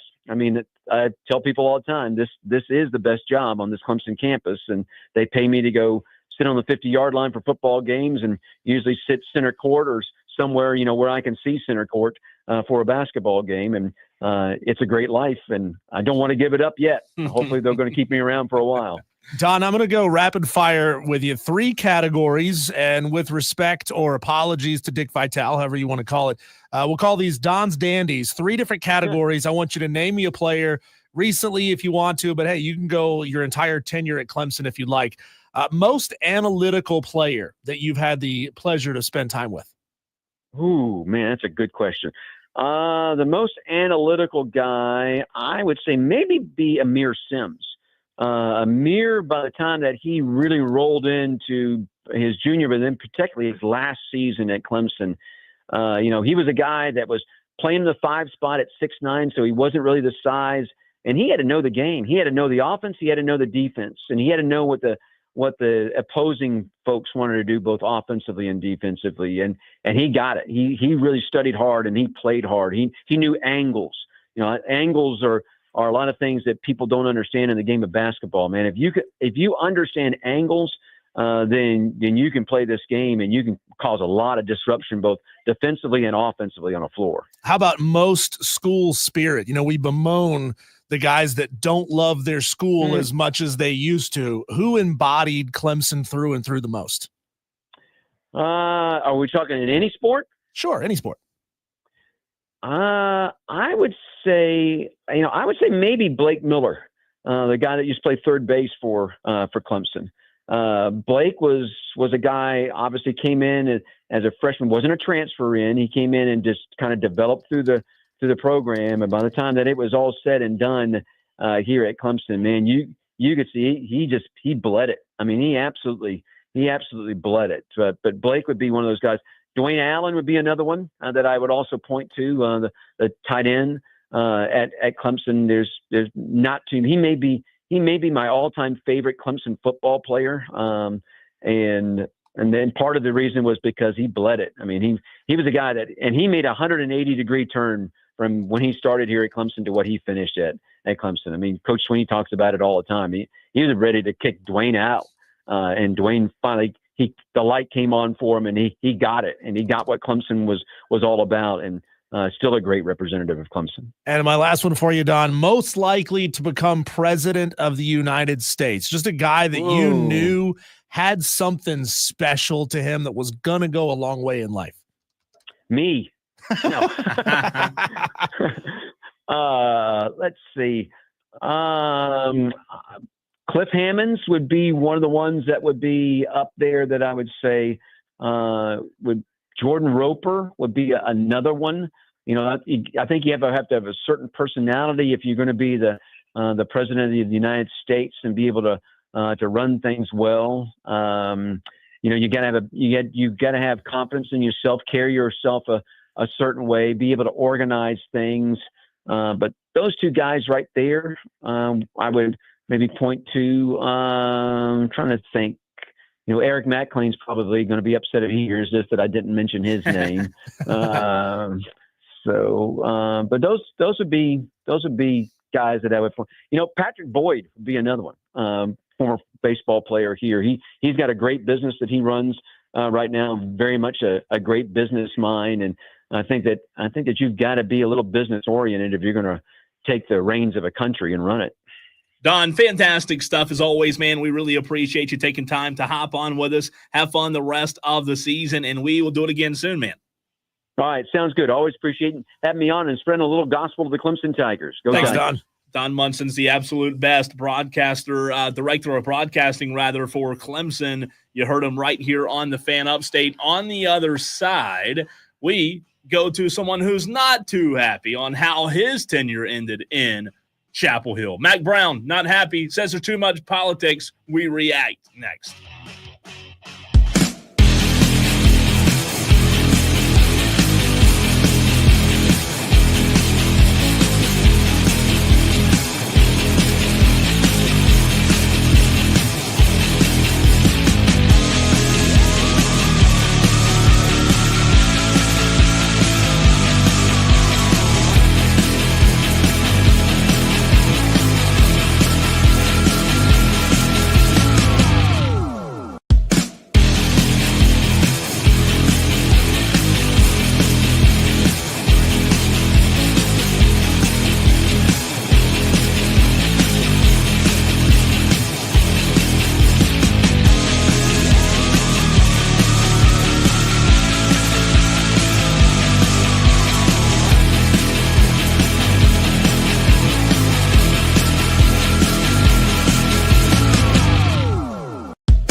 Well, Mack Brown's tenure in North Carolina, it didn't go out in the best form possible. It wasn't the ugliest, but it wasn't the prettiest, right? Mack Brown, 73-year-old, now living in Austin, Texas during the winter and spring before going back to his mountain home in North Carolina, Diesel. He said, look, I'm at peace where I am. I might do some TV, might do some podcast. I enjoy those things. But 73-year-old Mack Brown was frustrated by how his departure was handled. The College Football Hall of Fame member reiterated Monday in an interview with ESPN that he was ready to be done coaching after a second stint with the Tar Heels and is pulling for them to be successful under Bill Belichick. He said in a quote, I think the frustration was it was probably more political than anything else, Brown said. They knew I was going to be through at the end of the year, but there were a lot of people that weren't on the same page, so it didn't really matter in the end.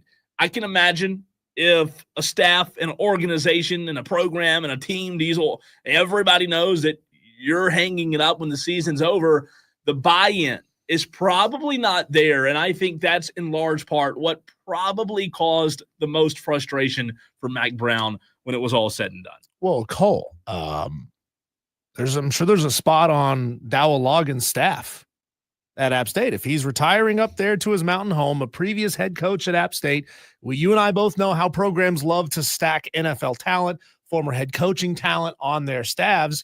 You telling me that Mack Brown wouldn't have an office? They couldn't find him an office inside Kid Brewer Stadium in Boone? Make him an unpaid advisor, whatever title you want to give him.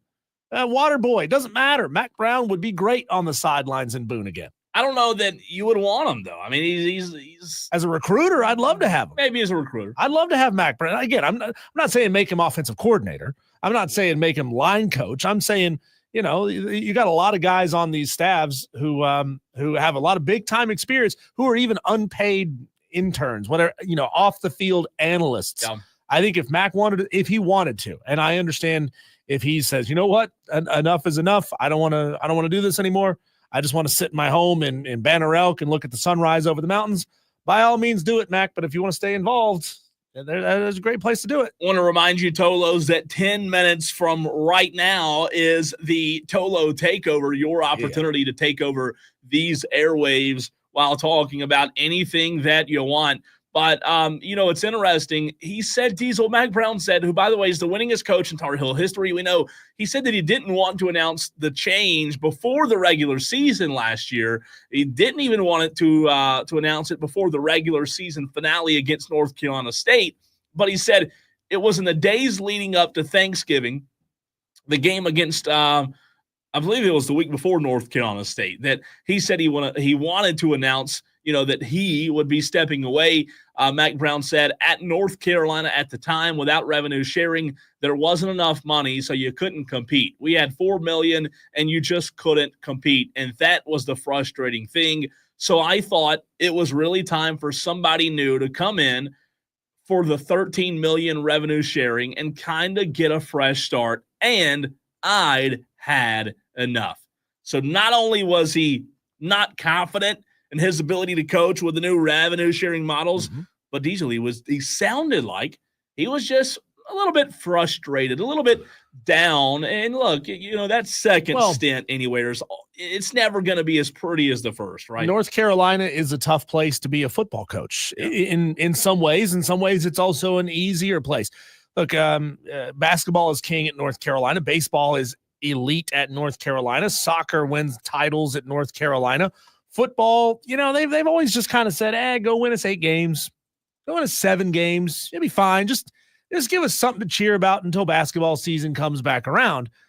That's kind of always been the MO of North Carolina. The problem is, Cole, now that people can pump their own money and put a lot of NIL funds into a football program, they expect a return on their investment. And you and I have seen and talked about stories of gamblers who get upset when a player strikes out and it hurts their gambling. They'll go after those players. You got alumni you're probably coming after, breathing down Mack's neck, saying, what are you doing, man? You're screwing up. And Mack Brown's like, What are you talking about? I got a national championship. You run a chain of chicken restaurants and you're telling me how to do my job? That'd be a good reason to get out, if you ask me. And, what's interesting about that, last thing I'll say, I think the revenue sharing that was coming, that was not only the NIL, but the money that was going to be given to the schools. I don't know if Mac Brown Diesel had the confidence that he could be a good enough, not only a recruiter, but a good enough coach in this modern era of college football. Well, the truth is not every coach can be the cowboy that rides off into the sunset with a national championship trophy in tow. It doesn't happen that way. Most coaches' tenures don't end the way that they would script it to end. On the other side of the break, Cole, it's your opportunity to call in and crow about something, complain about something, bitch, moan, whatever. It's a TOLO Takeover. That's coming up next on the Fan Upstate.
We have 8, Cole, count them, 8 phone lines available for the Tolos. Do you have enough fingers to count that high? I think I just Or got did you 8. get lost 1, halfway? 2, 3. I got it.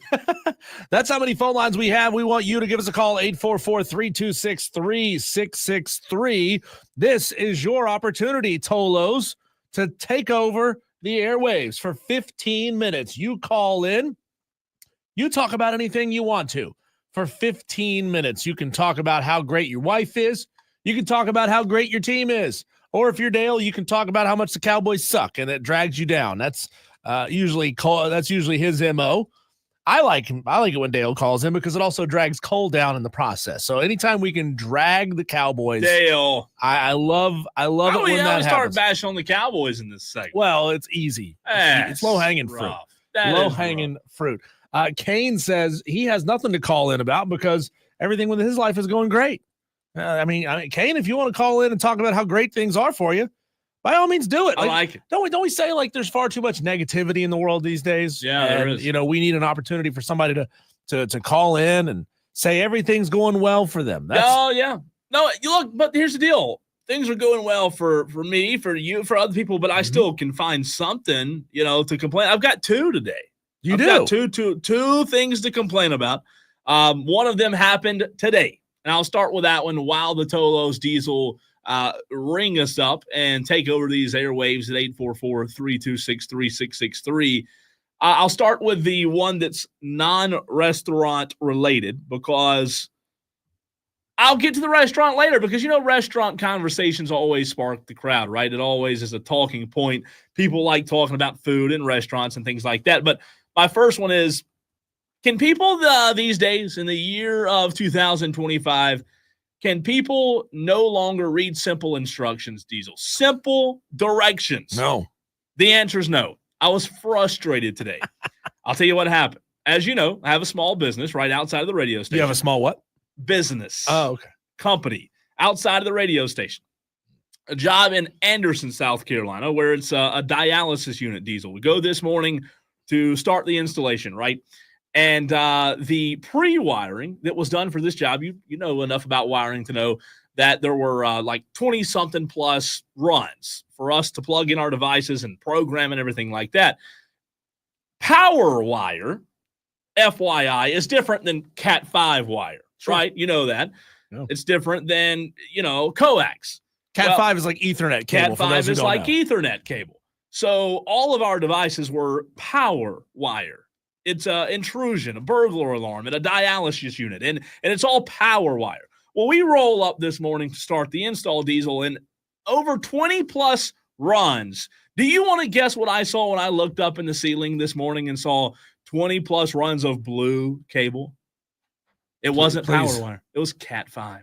Oh, no. Yeah. And you know the worst part? On our drawings, guess what it says at the bottom? 18.4, which is 18.4 gauge, the size of the wire, power wire. So they just installed the wrong wire? They installed over 20 runs of Cat5. How long were these runs? Oh, long runs. It's bigger than this building.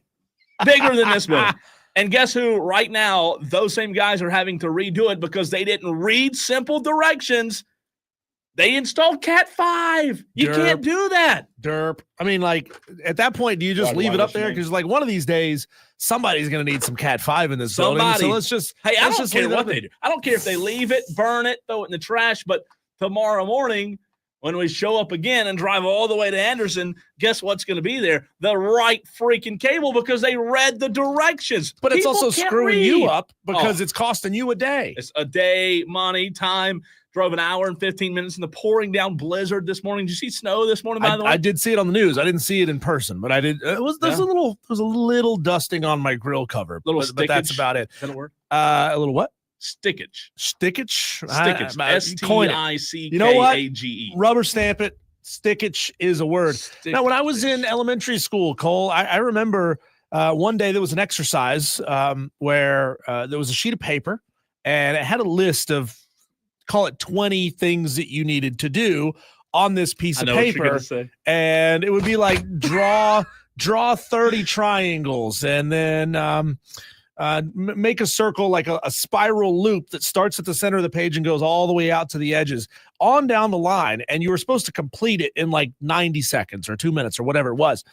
And then all the way to the very bottom, instruction number 20, it said, turn the paper over, sign it, and then look around at your classmates and watch them all working hard while you read the instructions.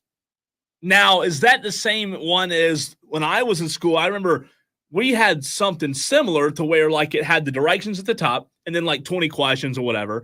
And nobody read the directions. So what they do? They went and answered all the questions. Yeah. And then the last question said, oh, by the way, go read the directions. And it says, do not start on this. This is a test, right? You read the directions. People screw up because they don't follow simple instructions. I've done it. We're all guilty of it, but goodness, it's frustrating. How about the one and only Dewey getting us started on the TOLO Takeover, Diesel? What do you say? You want to go to Dewey? Let's go to Dewey. Dewey. Yeah. What's your name? Well, first, to follow you up, I don't follow directions. I don't like to follow directions. So that's me. Well, where did not following directions get you in life, Dewey? The jail. Well, is there not a life lesson there, Dewey? Follow directions or you go to jail. Read the instructions, Dewey. Read the instructions. Well, I don't like reading instructions. It's I don't a man know how thing. to read. Do you think you should learn, Dewey? No, at this point, there's no point in it. Dewey, what are you calling in to complain about today? Anyways, I'm getting sick and tired of going to the grocery store and going to Walmart and seeing kids disrespect their parents, cry, misbehave, and the parents, they just don't do nothing about it. And it's like, when I was a little kid, if I did some of the stuff that these little brats do, I'll get my butt tore up. I used to get my butt tore up all the time for misbehaving in the stores and in public. You're embarrassing your family and you're embarrassing yourselves. But these kids, they don't care. They don't care at all. And the parents, they're scared of their kids. I sat there and watched one kid one day curse at their parents, and that's unacceptable. I would be eating soap if I did that. And it needs to stop. What is wrong with people? Dewey, you bring up a valid point there, and we appreciate the phone call, Dewey. 844-FAN-PHONE, 844-326-3663 if you want to get in line to talk about whatever you want to talk about on the TOLO Takeover today. But Dewey is absolutely right about that, Cole. It used to be if you acted out in public, whatever it was, maybe you were running down the grocery store aisles and you were knocking stuff off because you were an unsupervised child, your parent or another parent would jerk you up by the collar, and the parent of the actual child would say, "Thank you, random stranger, sir. Thank you for helping me discipline my child." Nowadays, it's, "You better not discipline my child. Who do you think you are? I'm not going to discipline my child, and you're sure as hell not going to discipline my child." And that's how parents end up with out of control children. That's true, because you refuse to do anything about anything. I think a lot of parents, Cole, are just exhausted with parenting their own children. And anytime they get an opportunity to hand off parenting duties to someone else or to just ignore it, take 10 minutes to themselves and just not give a rip what their little hellion is running around doing, they will take it. And I think that, Cole, that needs to be a form of child endangerment. Like you look at somebody leaves a child in a car with the windows rolled up. That's dangerous. Letting your child run around and do whatever the hell they want to do and not parenting or disciplining that child is also a form of child endangerment and needs to be able to come with actual legal penalties. Yeah. Who's with me on that? No, I'm with you. I think what it all boils down to, and some people are not brave enough to say it, but the reality is some parents shouldn't be parents. I mean, that's just a fact, I mean, not all parents are terrible, but some are great out there. I'm not saying, I'm not one. I don't have kids, but you do see instances that you talk about in the stores or in public, and you're thinking, that person has no business. Being a parent. No business. You can look at a child where 100 out of 100 people in the room would say that child is out of control and needs to be parented. Yeah. You walk up to their parent and say, hey, why don't you do something about your kid doing whatever it is they're doing? And they'll stand up, get mad at you as if you're the jerk for pointing out the fact that they're not doing anything to discipline their children. April Mosley says, laziness Diesel on the YouTube stream. Tolos, you've got about 6 minutes left to get in on the Tolo Takeover. Call in, whatever you want to talk about, 844-326-3663. Before we go to Tom in Somerville, Diesel, I want a new Tolo in the Tolo Takeover today. Somebody. One. That's all we need. That's right, just one. Just one Tolo that hasn't called in before. You have something to fuss about. I have one more thing I want to fuss about, but first we go to Tom in Somerville. I would love to get Tom's thoughts on child rearing and parenting. That's probably not what he called in to talk about, but Tom, welcome to the show. Hey, guys. So I ain't going to complain today. In fact, I've got to pass some good news on to everybody listening. Wow. Let's do it. There was a news thing that came out that the government may be, finding all these ways to save people money and give people a tax break. Well, I have found a way to save everybody listening today about $3,000 a year. Oh, okay? $3,000. And so now I'm going to start with this. So I drive a Ford F-150, and it takes my truck about $75 to fill up the tank completely. Okay. Well, what's the point in spending $75 to fill the tank up when I can go from my house to work every day for a week on $20 in gas? So, that being said, if I'm spending $20 on gas once a week, it's only going to cost me about $800 a year. So, but if Tom, I spend $75, it's going to be $3,900 a year. Tom, yes? Tom, don't you remember like a year ago, Shaq had this exact same scenario for how to save money when it comes to going to the pump? And he's on NBA on TNT, and he says, here's my plan. Okay, I'm going to let my gas tank get down to half, and then I'm going to fill it back up. So I save money doing that because I only put half a tank in my tank. And then Ernie's like, Shaq, you got to fill up twice as many times to go the same distance. And he's like, no, I don't. He's like, yeah, you do. Well, the thing is I've mapped it out. Okay, I can go from my house to work for a whole week with 50 miles on my truck. And that doesn't count when it hits zero. I really got another 20 miles. So, in fact, I'm saving everybody listening today about $3,000 a year if you drive a Ford F-150. Dewey just says, I thought I was crazy, but Tom has clearly bumped his head. This comes from Dewey. Well, Dewey's a one of a kind. He is the pride and joy of the fan upstate. So, Tom, does this only apply if you drive an F-150? What if you drive a Ram? Well, think about it like this. If you have a 23-gallon tank, that's where it comes into play. Because my truck is about a 23-gallon tank. So think about it like that. Regardless of vehicle, 23-gallon tank. That's what I'm basing it off of. Wow. But before I run today, I got one question for Diesel because I know he watches hockey some.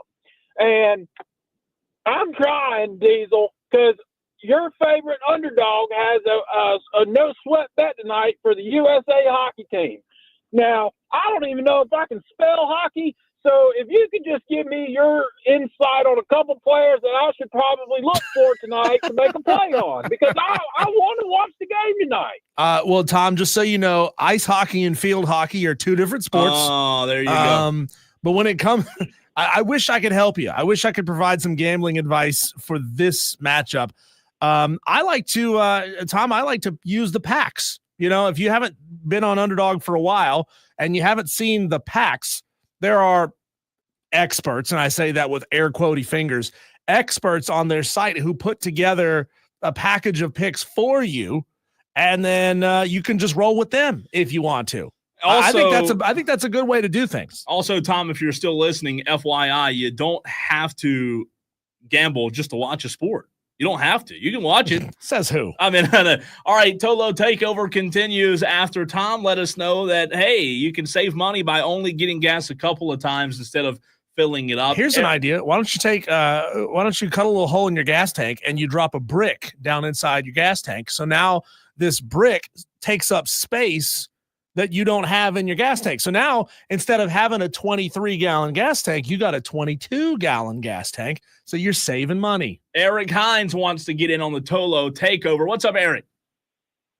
Yeah, I got a complaint. Let's hear it. About Rob Brown. Oh God! Here we go.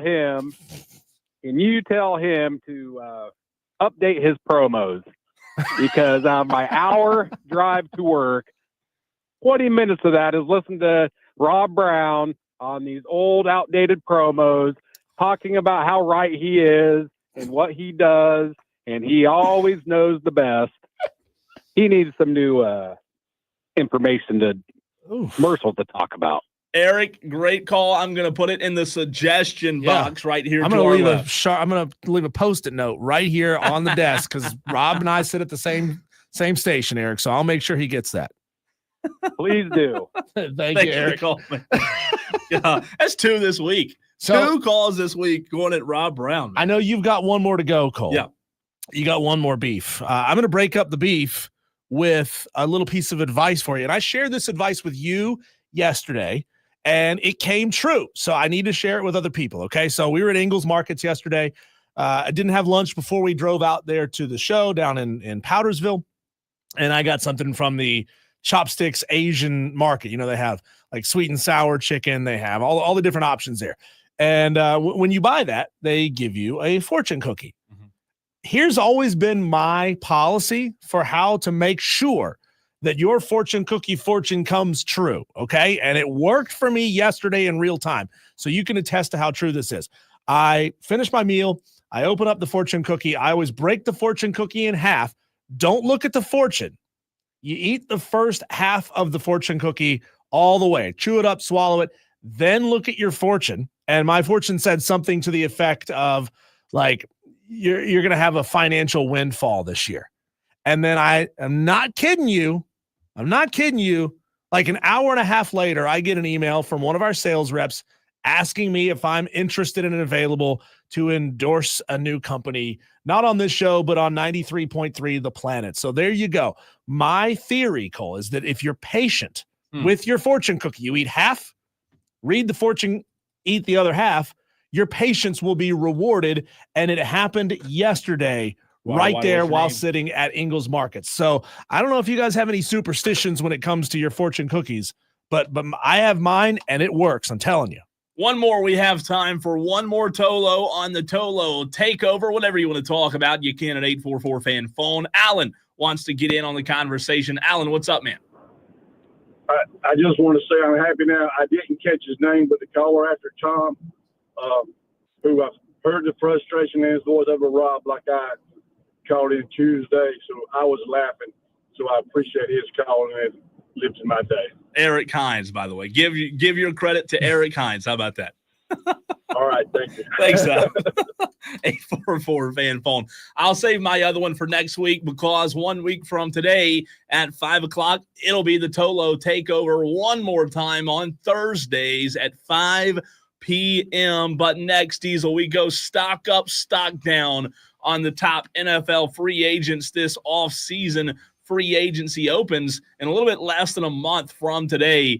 The 12th of March is when free agency opens in the NFL. Tolos want you to play along as well. The top free agents this offseason, stock up or stock down. That is next.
A little stock up, stock down, and you Tolos are invited to participate as well. You know, we don't have to say it's the most interactive show because, you know, actions speak louder than words. This is the most interactive show because you Tolos truly are a part of the show. And as Diesel and I go through the top free agents this NFL offseason, we want to hear from you. The text line's open, 844-326-3663. Also, get in on the stream, 150 right now, Twitter, Facebook, and YouTube. That's where you can watch the show. But, Diesel, you can also chat it up with other Tolos in the stream, 3 to 7. Turn it on, leave it on. A little stock up, stock down NFL free agent edition as free agency. And the NFL offseason officially opens on March the 12th, 2025. So less than a month away. Diesel, let's start in the AFC East with stock up, stock down on 30-year-old. I believe this is his third team. No. Third or fourth team, wide receiver Amari Cooper. Stock up and stock down on the Buffalo Bills wide receiver Amari Cooper. I like Amari Cooper a lot. That's my stock up sound effect. Stock up. I think Amari Cooper is a fine wide receiver, and I think he's going to have another big year. I would say stock down. I am going stock down on Amari Cooper. Look, he's had the production. Yep, that's right. You heard it. He's had the production in years past. However, I do believe Amari Cooper's best days are behind him. I don't know that you're going to see the Amari Cooper you saw for the Raiders, that you saw for the Dallas Cowboys when he was in his short tenure in Dallas. And I believe this is now his fourth team. He went from the Raiders to the Cowboys, to the Browns, and now to the Bills. So, well, if he's been a Cowboy before, stock down. And a Brown. Changed my mind. And a Brown. A Cowboy and a Brown? A Cowboy and a Brown. Let's go to one of your favorite people. I know there's talks about retirement, but he is a free agent. Aaron, quarterback for the New York Jets, or is he stock up, stock down? Aaron Rodgers, Diesel. Not as an NFL quarterback, just as a human being, considering how his life has kind of gone awry over the past 2 seasons while playing as a Jet. It can only go up from here, right? It can't go down after being a Jet. I don't know. I would say it can. I would say it can go down. Look, Aaron Rodgers, I'm a fan of Aaron Rodgers, the player, especially in Green Bay. He was a Hall of Fame first ballot Hall of Fame quarterback. But I'm going to go stock down, man. I just don't know that. I don't want to say he doesn't have anything left in the tank, Diesel, but when you talk about being an impact player and being able to go to a team and a franchise like New York and lift them from the grave or the ashes, that's a tall task. Could he still be okay? Maybe. DB on the YouTube stream says, can't go down, ? How was Favre's stint in New York, his last? I forget about Favre in New York, DB. Funny you said that. Stock down for me, Diesel, when it comes to Aaron Rodgers. Yeah, I just meant his life is going to improve after leaving the New York Jets organization. Well, theirs might improve too. Yeah, I'm not casting any aspersions about his football career or what's left of it, if anything. I'm just saying as a man. But you know what? There's probably a lot of people, and again, these reports haven't come out or anything, but there's probably some that are excited that he may not be or is not returning to the New York Jets as well. So I'll go stock down on Aaron Rodgers. If you just tuned into the show, stock up, stock down, NFL free agents. Diesel, wide receiver out of Cincinnati, former Clemson Tiger, T. Higgins, who is a free agent as of March 12th, 2025. I'll tell you what, I've advocated several times on this show already that Dave Tepper and Dan Morgan need to go get T. Higgins for Bryce Young. Will it happen? Probably not. But stock up for me on T. Higgins, one of the best, potential, brightest futures in the NFL. This guy's phenomenal. He has showcased his talent in Cincinnati. I think wherever he goes, he'll be an immediate impact player. T. Higgins, stock up.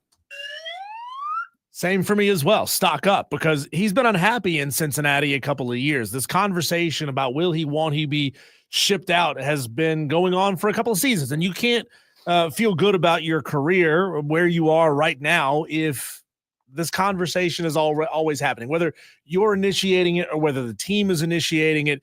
He's going to go somewhere else. It remains to be seen who picks him up. Yeah. And that really, because could you imagine if he leaves Cincinnati and goes to Cleveland or goes to the New York Jets or goes our to luck, he'll go to Kansas City. Yeah.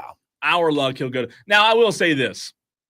I'm not a Carolina Panther fan. You know that. Mm-hmm. But if T. Higgins somehow, some way got picked up by the Carolina Panthers, I would pull for the Panthers. Are you kidding me?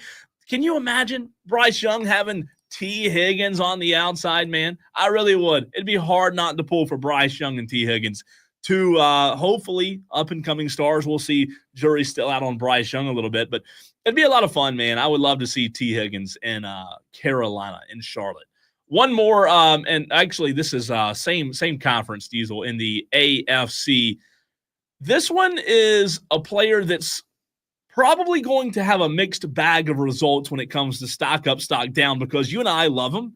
We think he's a funny guy, but he's a free agent, and he throws a lot of interceptions. Quarterback of the Cleveland Browns, Jameis Winston. Diesel, stock up or stock down? As a player, but as a man, wait, that sounds weird to use that exact series of phrases.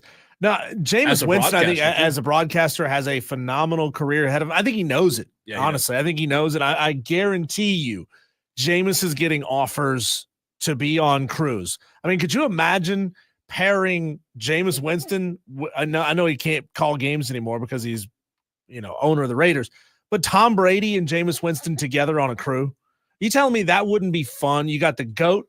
And you got one of the funniest dudes to ever play the position. Come on. I think Jameis would end up on either the set of First Take, where he can debate with Cam and Stephen A., or Monday Night Football, Diesel, where they have the crew of Monday Night Football with like Marcus Spears, Adam Schefter. Hey, it'd be fun too. I've said it before and I'll say it again. We need an NBA on TNT style show with Cam Newton, and I hate everything Cam Newton has to say, but he's a lightning rod. He is. Put Cam Newton, Jameis Winston, Marshawn Lynch, and Aaron Rodgers together on a show? Come on, dude. Come on. Be interesting and entertaining, that's for sure. I think Aaron might get in a fist fight with Cam Newton. Yeah, it could happen. And that would be fun, too. Let's go to the Pittsburgh Steelers, where, Diesel, before we get into stock up, stock down, I don't know what the Steelers' salary cap is, but I want to read to you a few players that are free agents on the Pittsburgh Steelers. Usually you try to plan this out to where everybody's not a free agent at the same time, Diesel. Justin Fields, Russell Wilson, Najee Harris, Van Jefferson, Mike Williams, Dan Moore Jr., one of their best offensive linemen, edge rusher in Preston Smith, Dante Jackson, Cam Sutton, DeMonte Kazee. They're all free agents. Who's going to be playing for the Steelers next year? How are you going to pay all those guys? How are you going to pay that? And by the way, that wasn't even the full list. That was just like half of the players on there. And all of a sudden, from reading this list, I feel like an idiot. Do you know why I feel like an idiot after reading this? I did not know there was a player in the NFL that played football for the Pittsburgh Steelers that had the first name, M-Y, Cole. My name, C-O-L-E. My Cole. My Cole. Is that a thing? I guess so. Michael. What's his last name? Pruitt. He's a tight end. Michael Pruitt. My Cole. I've never heard my Cole in my entire life. Have you? I've heard Michael. Yeah, I've seen Michael spelled M-Y-K-E-L, Michael. But I've never seen it spelled Michael. They asked the mom, who is this? And she said, that's Michael. And they wrote the name down, and that's what they gave.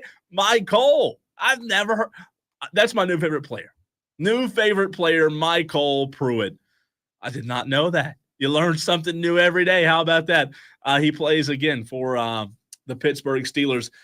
Diesel, stock up, stock down on a certain quarterback that was really good in college, showed some promise in the NFL, and that would be the former New England Patriot, current Jacksonville Jaguar, former Alabama Crimson Tide, Mac Jones.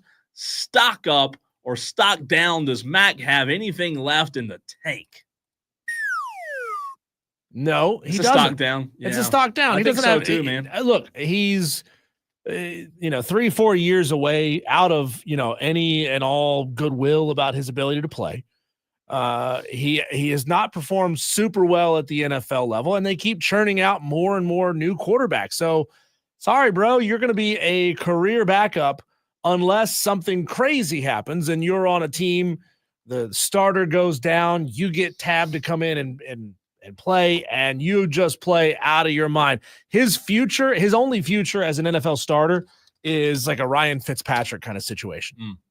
Kind of backup kind of guy. Diesel, I read off some names of some Pittsburgh Steelers. Wow. I'm going to do the same thing here with Kansas City. Free agents. You ready? Carson Wentz, Kareem Hunt, the running back, Samaje Perine, the running back, Marquise Brown, wide receiver, McCole Hardman, wide receiver, DeAndre Hopkins, wide receiver, Juju Smith-Schuster, wide receiver. Let's see who else on here. Justin Reed, safety. They've got a huge problem to address. Might as well put Travis Kelce on that list too. Ooh, is he a free, like in his relationship status? Or I think he's a free agent in his desire to go play NFL football. Wow, that's a lot of free agents. They've got to figure something out. That is a lot of free agents.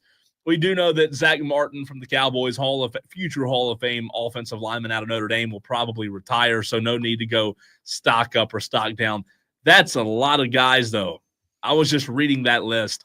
Yeah. Could this be the end of this dynastic run? Wow. Because so many of these guys, they're not going to be able to sign them all back again, right? So, I mean, I'm going to look up and see real quick what kind of money the Chiefs have in free agency going into this year.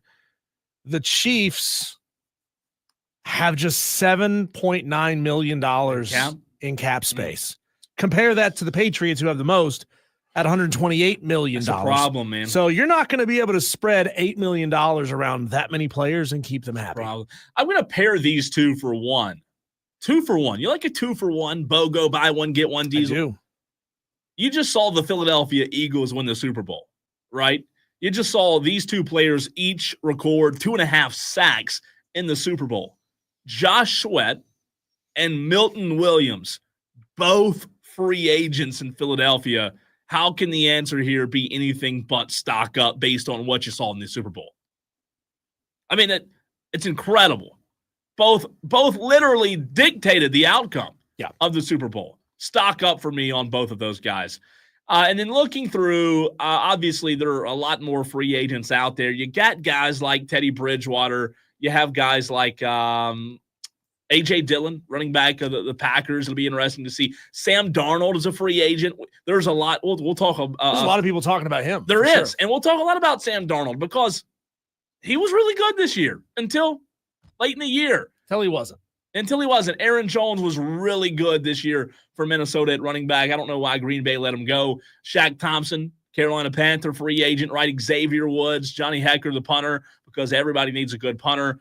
Lucas Patrick out of the Saints, Kyle Trask, quarterback of the Buccaneers, just to name a few. And then out of the NFC West, Zay Jones out of Arizona. Jimmy Garoppolo, you remember him? Is he still? He's still in the NFL. He's supposed to be the next hot thing, right? Yeah, literally. Quarterback of the Rams is a free agent now. Jimmy G. San Francisco, man, they've got a slew, Diesel. I mean, just a slew. Dre Greenlaw, Devondre Campbell, plus Deebo Samuel from right here in the upstate. Former Gamecock, he wants out, right? He's requested a trade already. So it'll be interesting, man. I'll tell you this. I miss football already, but I do love NFL free agency because you just never know what might happen when it comes to trades and who signs who. I'm ready. Less than a month away. On the other side of the break, Cole, it's time to take a whip around the sports world, see what else out there is shaking on our daily wires. That's coming up next on the Fan Upstate.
Cole, we've talked about big changes potentially coming to the NCAA tournament. We've talked to Don Munson of Clemson football. A lot else going on out there. We get to it in our Daily Wires. This is the buzz happening around the sports world. Yesterday, we were talking about conference races and what could happen down the stretch.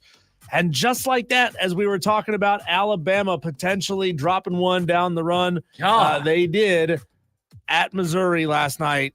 Or no, yeah, sorry. It was at Missouri, 110-98. Missouri was like ranked in the 20s, right? Yeah. And they took it to Alabama. I don't know if Bama forgot how to play defense or just chose not to play defense. That's an NBA score right there. Woo.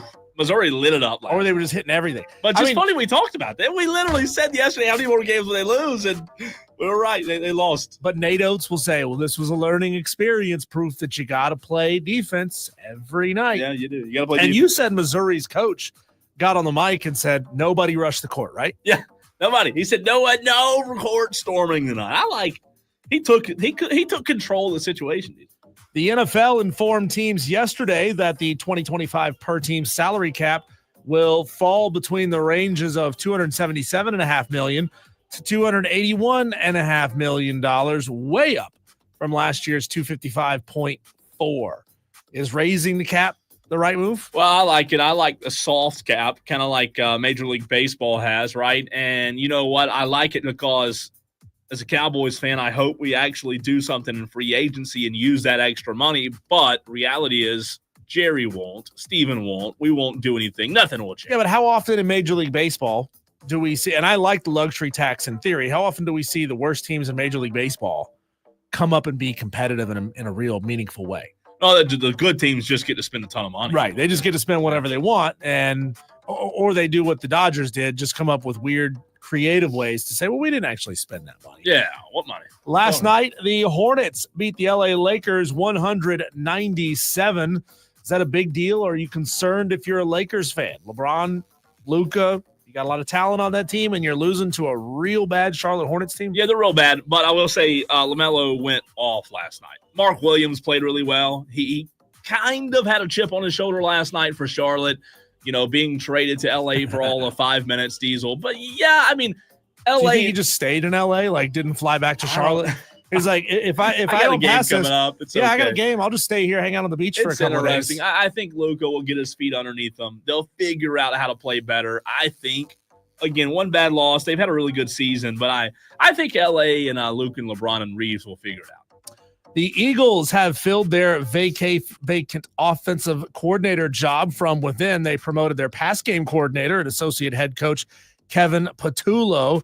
He'll replace Kellen Moore, who was hired away by the Saints. Good move? I don't know.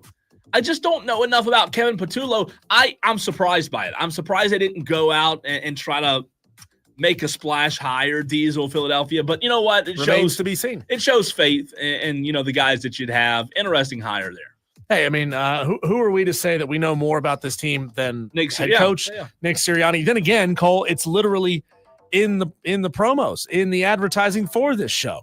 You work a 9-to-5 job, you think you know more than coaches making 100 times your salary. Working 9 to That's what this show is all about. Trying to make a living. Number one, Auburn beat Arkansas last night, 67-60. They're 24-2 on the season.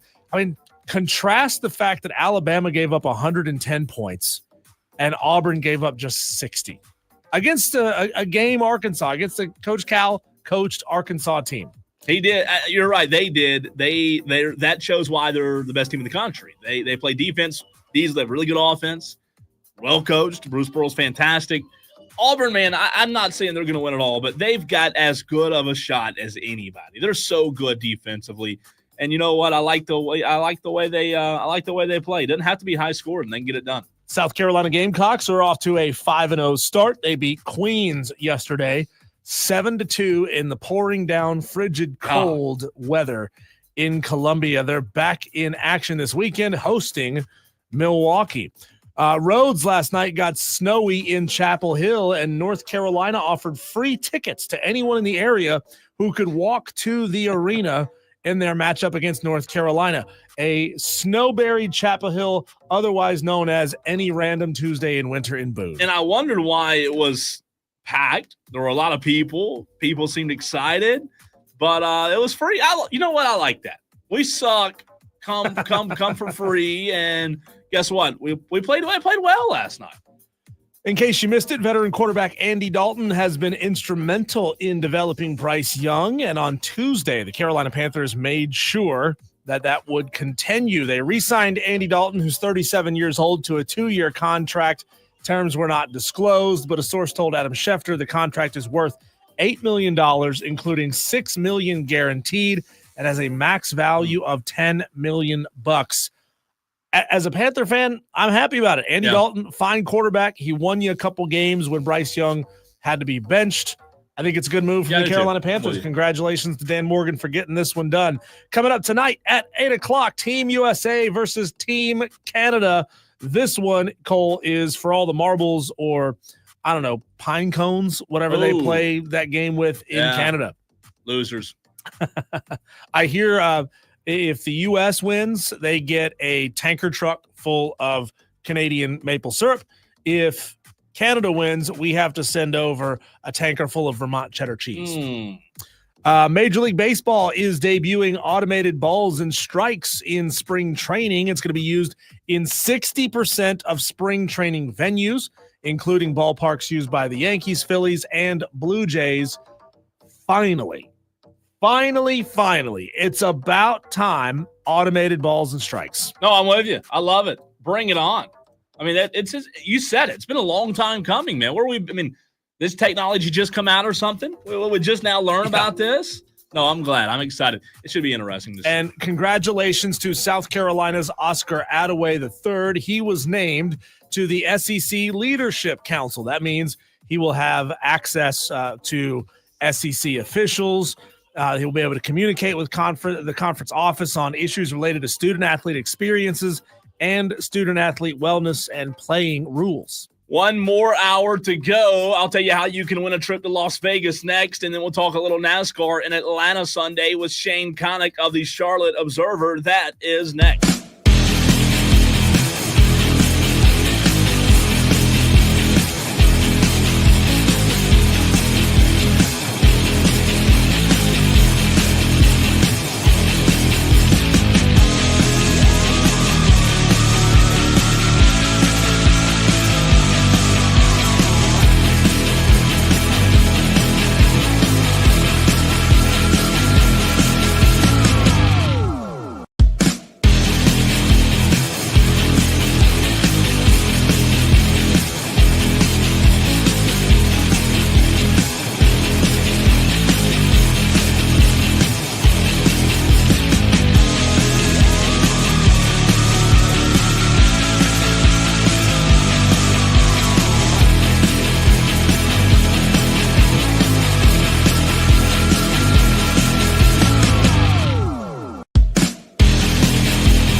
was, if you can't tone it, just tan it, right?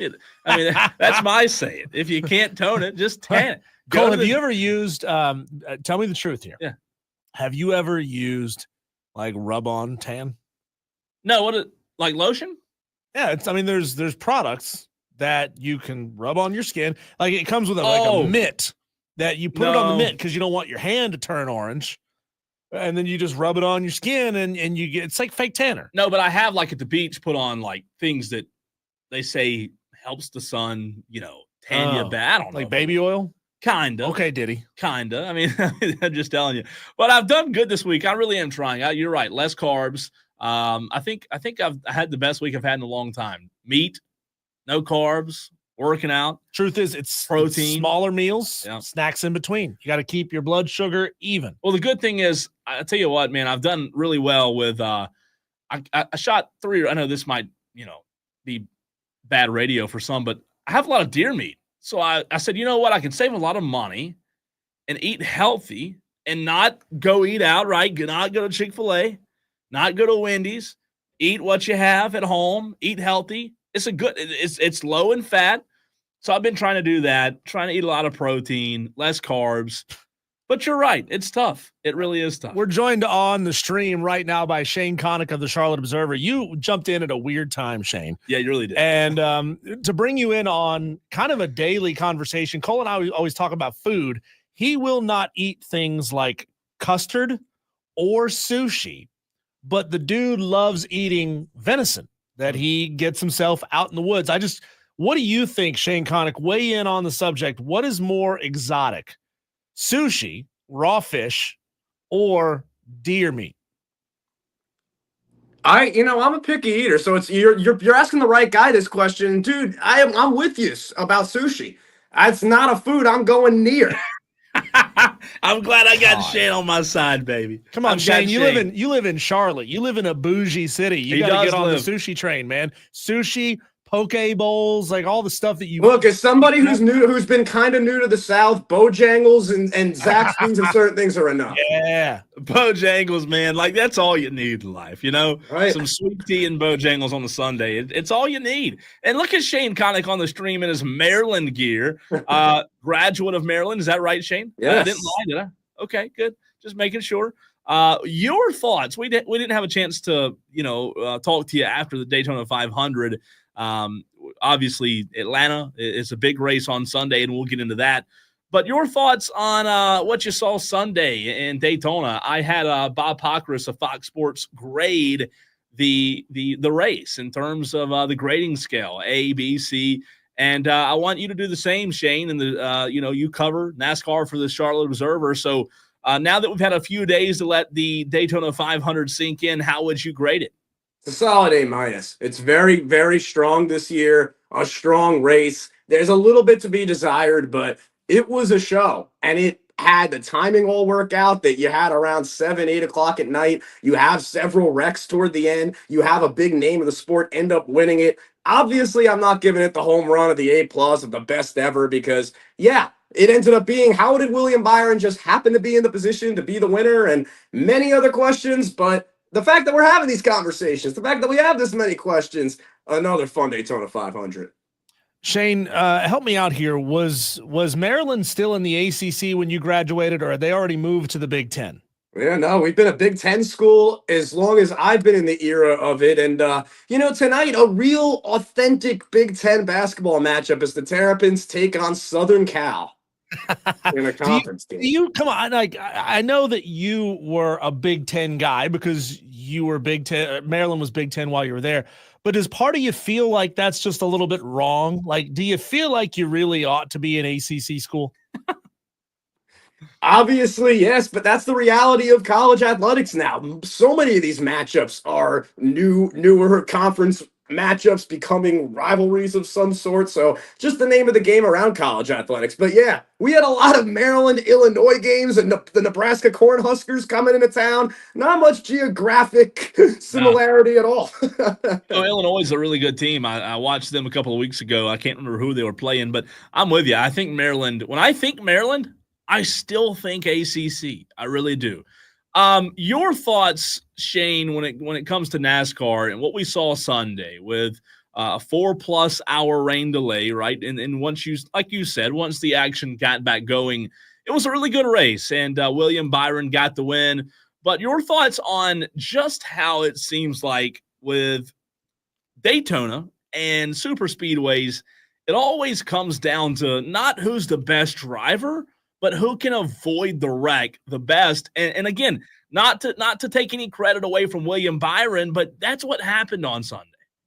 And Denny Hamlin said it very well on his podcast this week, that what if John Hunter Nemechek would have been in the position that the 24 was in on that final lap? And then after all of it, the same thing happened, but John Hunter Nemechek won the Daytona 500. A lot of conversations about the legitimacy of how we got to the winner. Instead, it becomes, oh, that was a great race and so entertaining, which it was. But the reality is, what my take on it, William Byron ran a great race. He was one of the cars that was among the three when they were all fuel saving going around, along with Bubba Wallace at one point, along with several others at one point having that. And William Byron, it's not like he just came out of nowhere at the end to get the checkered flag. So a strong run for the driver of the 24, and that's how these things go a lot of times. So back-to-back years, it ends up being William Byron, and really is one of the best in the sport right now. Shane Connuck, Charlotte Observer, joining us here on Wire to Wire with Diesel and Cole Bryce. And what kind of numbers have NASCAR released with regards to viewership, with regards to, social media views of all of these accidents? The Ryan Preece accident, flipping and slamming into the wall. It feels like, it feels like a LeBron James posterized dunk to end the game, right? Like it's one of those events that everybody wants to watch on social media.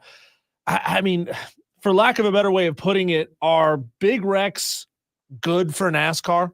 And when it comes to viewership? They are. And this Daytona 500 hit a home run. This Daytona 500 set numerous records compared to previous 500s, previous races on Fox, with the most viewed sporting event of this past weekend. The reality is that I think it was kind of expected. You have an event like this, especially in a standalone marquee event during this weekend, but this year's Daytona 500, when you factor in the rain delays that make the window go from being a few hours in the middle of the afternoon to being basically all day. Fox has its pre-race coverage that leads into just hours and hours that makes more and more people to, adding up the numbers of viewership. And then when you have a finish toward the end, to your point, 7, 8 o'clock at night, people could just have it. And then you have the rest adds more time to the event, which is going to help the metrics. Not necessarily that it's the most entertaining product for everybody, but it helps the numbers right now. It's interesting because to what Diesel asked you about, when the race started, Shane and Diesel, they had 8 million watching between 2 and 2:15. That's right around the time frame, the ceremonies and the green flag and what they go like 10 or 11 laps before, it was called. But 8 million is up 13% from last year. And last year was up a little bit. So it's good for NASCAR that the ratings are up. However, what you can't control is the rain. They're in Florida. Newsflash. It rains every 4 seconds in Florida somewhere, right? And after the rain delay, Diesel, Shane, there was a 2 million drop-off, around 6 million when the race was all said and done. Now, it did still draw more than last year's Indy 500, which drew an average of 5.3 million viewers. So it's a good thing, Shane, like I would assume that the NASCAR ratings are up, but not the smartest man in the room, or not even the smartest man in the room, can figure out how to navigate these rain delays, right? And that's the big part of it. You saw last year with the Coca-Cola 60.5 or whatever it turned out to be, that NASCAR just has to make these calls that you have the TV window, you have fans inside of the racetrack. Sometimes they really do want to just keep everybody, all right, we're going to try and restart. We're going to try and run them whenever we can. And in the case of this, why'd they even have to start the race when they did and run 11 laps or whatever it was? Yeah. Well, they had everybody there. They were ready to go, and they found a window to drop the green, and they did it. And so overall, what it does is it does allow more and more viewers throughout the entire day, and just more and more people knowing that the Daytona 500 is happening. And it's in a position right now where that's what matters most. It's just the Daytona 500 is happening. We need eyeballs on it, period. So Shane, I introduced a radical idea, not that it's a great idea, but I've never been accused of having too many of those, of ways to get races started back faster. It's just part of the process. It rains. You got to wait for it to stop. You got to wait for any lightning to leave the area. You got to break out the trucks that have the jet engines on the back. You got to make a couple laps to dry the thing off. I mean, is NASCAR even considering the possibility of, like, could we put some sort of a heating element into the asphalt of the track that could turn on, get the asphalt warm, dry that rain up just a little bit faster? I mean, I know that's kind of a harebrained idea, but for a sport that plays outside, that requires good weather to be running at top notch, are they looking at any other possibilities and ways to get these races going back faster? The biggest idea that they've executed in the past year or so has been the real breaking out of the wet weather tires. And last year in the spring race, the first race at Richmond, the one on Easter Sunday that night, they actually started the race right at the initial scheduled green flag time when it had been pouring out. There were puddles on the track. It felt like they were not going to be able to run this thing until Monday. And they said, you know what? Wait a minute. We got wet weather tires. We're going to use them under a green flag in a Cup Series race. Using that at that Richmond race now allows them, they had a big experiment at North Wilkesboro and the All-Star races they're going to continue to do, and now integrating the wet weather tires into just having pit crews make a choice of which tires they put on the car. What I'm saying is that certain tires will actually handle better on a slightly damp track. Shane, I'm not a NASCAR expert by any means, but I will tell you one thing I know. I know that they've got to figure out how not to let what happened Sunday happen again. What am I talking about? Justin Allgaier, right? Junior's driver, Junior's guy, goes out there in the prettiest paint scheme you could ever imagine with Chris Stapleton's whiskey on it, and finishes top 10, finishes ninth. There are eyeballs on the sport, eyeballs on Junior's podcast, eyeballs on the Daytona 500, because what? Everybody loves Dale Jr., right? It's so good for the sport. And then what happens? Dale Jr. is not with a charter. He says, okay, I'll see you guys next year, most likely, maybe another race in the Sprint Cup, but the Daytona 500 in 2026. Look, you got to figure out a way to get Dale Jr. on a charter or something, Shane. Maybe you have a better solution, but with the amount of people that love this guy and what he could do for the sport, somehow, some way, we have to get Justin Allgaier and Dale Jr. a consistent part and somehow intertwine them with a charter, in my opinion. And what I think the best part of that with this weekend was how excited and genuinely authentic Dale Jr. was for everything. He showed up at the hauler at 6 a.m, Cup Series owner, first time going to the garage to unload your car. And Dale Jr. really relished that moment, you could tell himself. And that really led a lot of all NASCAR fans everywhere got excited about that. And then you saw that being a big thing that also contributed to the higher numbers this year. So I feel like Dale Jr. being in the booth for the races that are on Prime Video this year and the TNT ones in the middle of the season is going to be huge, as well as just the in-season tournament and the unique races and the new advent of streaming are going to bring casual new fans to those races. And then having also Dale Jr.'s presence, in there is going to be another thing to those new fans, that they recognize that face and that voice. And then again, the Daytona 500, it wasn't about, oh, here's Dale Jr., you see him. It was about people know the sport a little bit and they get what that means, that Dale Jr. is a Cup Series owner now, even if it's just for a couple of races this year. So you see the momentum around that number 40 team this past weekend, and Dale Jr. having his presence all over the sport. And if his ownership could continue, that will be even bigger for a lot of those Chevrolets in the sport right now. Shane, I know it's probably kind of a balancing act what NASCAR feels like they need to do when it comes to generating spectacle outside of the race. Like the Daytona 500 is a spectacle. You always bring on huge artists to do concerts before the event. Obviously, the race is a great spectacle as well. You could look at the Coca-Cola 600 as another race that puts on a huge spectacle every time. Talladega, tracks like that. So how does NASCAR want to balance bringing more spectacle to like a random midseason Kansas race to get people to tune in and say, wow, this is a huge event that's happening, versus, if you make every single weekend a huge spectacle, then the huge spectacle ceases to be as special? All has to do with the tracks that they select for the schedule each year. Obviously, NASCAR's been in a position where at one point it was like, all right, in the 90s and not wanting to go to Darlington as much, for example, and how that has come back around to Darlington having 2 races on the schedule that are 2 of the bigger races throughout the season, as it always has been. And so it depends on the tracks that they pick and why they end up picking them. And we see it that Phoenix has been selected as being this home of the championship race, home of a lot of times a decent spring race, but most fans feel it's not a good track, period. And so it really just depends on which tracks they select and obviously which races you end up getting. The Coca-Cola 600 and Charlotte Motor Speedway last year produced a Christopher Bell win in a not full race. So it's the kind of thing that they just need to make these decisions each year with the tracks and the races that they have. And you end up having legendary races at a track like Atlanta a year ago, and you end up having races at, again, think like the Coca-Cola 600 where you didn't even have a 600-mile race. Shane, listen, you're the absolute best. We appreciate you taking time to hop on with us this evening to talk NASCAR right here in the upstate of South Carolina. We appreciate you hopping on with us, and we will talk to you soon. Always, guys. Shane Connuck, the Charlotte Observer. You won't find a better guest. You just won't. You can try, but you won't. No, I mean, every time we have Shane on, we always have a handful of people texting in, jumping in on the stream with comments, calling in, whatever, saying, man, we love hearing from this guy.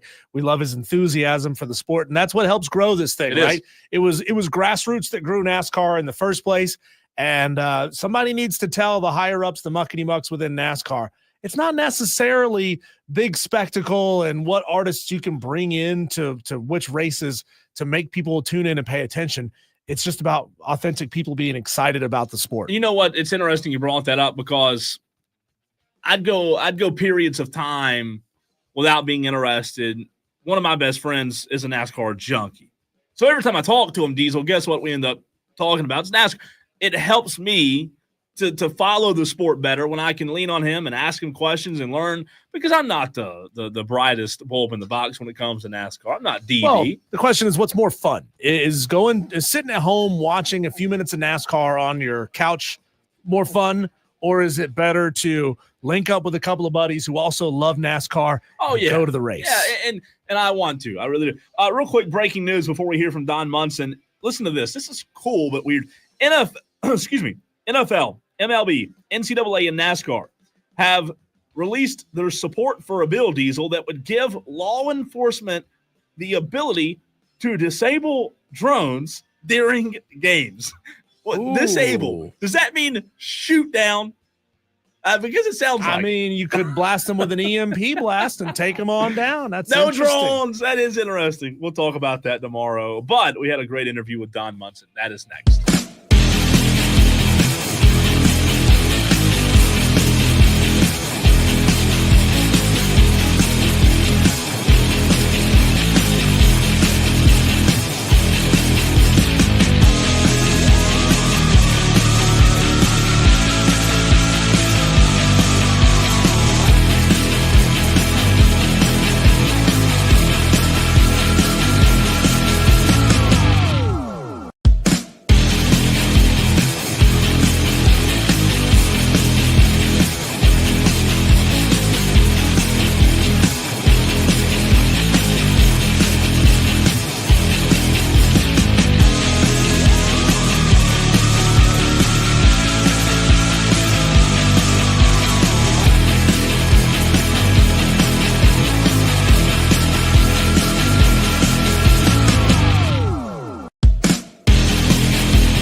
If you are tuning in to hear live play-by-play of Clemson athletics, there's a very good chance that you're going to be hearing the voice of our next guest, Director of Broadcasting for Clemson Athletics, Don Munson, joining us here on Wire to Wire with Diesel and Cole Bryce. And Don, Cole and I were laughing about this in the segment in the commercial break, wondering what goes through Don's head when he gets put on hold to come on and do a serious radio interview, and he hears Rob Brown and Lonzo duetting a Hulk Hogan song and Lonzo telling Russia to suck it.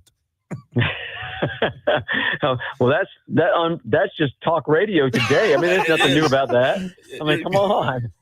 You're right. If you think that's the wildest thing that I've heard on radio, think again. You lost. He's like, oh, this is the kind of radio show this is going to be. That's huh? true. Yeah. That's true. Yeah, no doubt. Yeah, Don, so, we appreciate it as always, Don, taking time to talk Clemson basketball and other things going on right now. The baseball team just started the season as well last weekend out in Arlington. But on the hardwood, man, what a fun season it's been, not only for you, but for the team.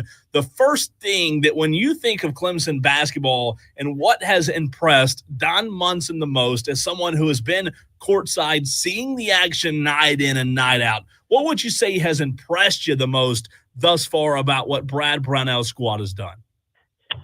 I would probably say just the chemistry of the bunch, because they only brought back 3-4 players from last year's team, and they had 9 new faces that were coming into this thing this year, and to see him, see the chemistry all come together, all the pieces kind of plug and play, and most recently here he's taken Chauncey Wiggins out of the starting lineup, he's inserted Dylan Hunter, and now they have statistically, and I don't get into all the analytics, but the analytics say that it's one of the best. It's one of the top 3 starting fives in all of college basketball because of what they do on the floor. So that doesn't just happen. That you have to work hard, figure it all out. But team chemistry was certainly probably the most prevalent thing that I would say.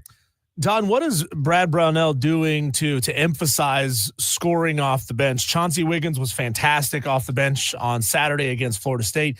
They're 12-1 in games where he scores double figures. They had something in the range of 20, 25 points off the bench in that game. And, when the bench is scoring, your team is usually going to be successful in the game. Just how much of an emphasis is there from Brad on trying to get bench scoring night in and night out? Well, it's definitely a part of the game that he tries to win. I mean, there's obviously several different, you always want to win offensive rebounds. For instance, you want to win the turnover battle. You want to win points off of turnovers. He's a big believer in winning points in the paint. That's one of his, he's still old school that way, that he still believes very much in the 2-point shot and getting easy baskets inside. And so he believes in that. But I can tell you, I do know that one of those things that he stresses every game is, guys that are coming in, you've got to help us. It can't just be our front 5 that are providing all the points. We've got to get points from you. And, this is a team that if they can get 15 to 20 points provided by the bench, then they're going to be pretty difficult to beat. Don, it's interesting that you talk about that when it comes to paint points. I want to flip the coin over. Just a couple of minutes ago, I asked you about what has impressed you the most about what Clemson's done in 2024 and 2025. As we're just like 4 or 5 games away now from the NCAA tournament, what's one thing, and I'm not calling you a basketball aficionado or anything like that, but you probably are, but if as an expert would look at this Clemson basketball team and analyze their run or potential run in the NCAA tournament, what's one thing that you do think this Clemson basketball team needs to improve on between now and then? Well, first and foremost, they need to finish the regular season. I think that a lot of us are getting ahead of ourselves, and they're not in yet. And that's just the facts. Until they're announced in, they're not in. So they need to finish this thing first and foremost. And finishing will be a big plus, I think, going into the ACC tournament for them, and then into what we hope is the NCAA tournament. If they're able to finish off in strong fashion, then they can carry that confidence level, over certainly into both tournaments from that aspect.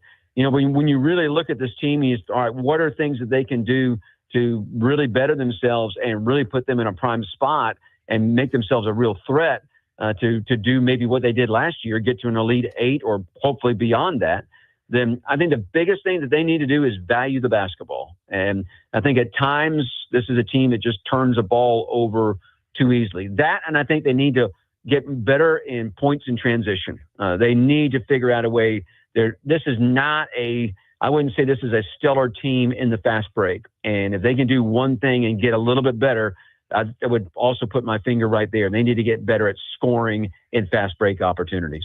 You know, Don, you can normally say that the conversation of rest versus rust is kind of trite and cliche until you see what happened in the college football playoff this year with all of the teams that had their first round bye losing their games. We see it every year in the Major League Baseball playoffs as well. Teams that have time off typically have a little bit of rust when they get back out there on the field.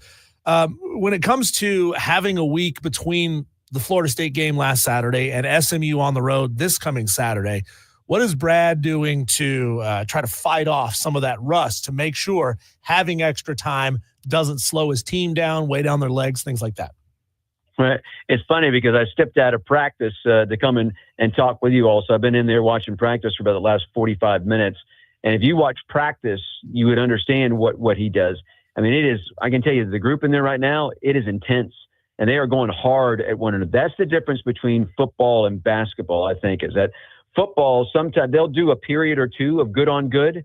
But when you got a practice going like today, like Clemson has going, it is about an hour and 30 minutes of good on good, and you are expected to perform at a certain level.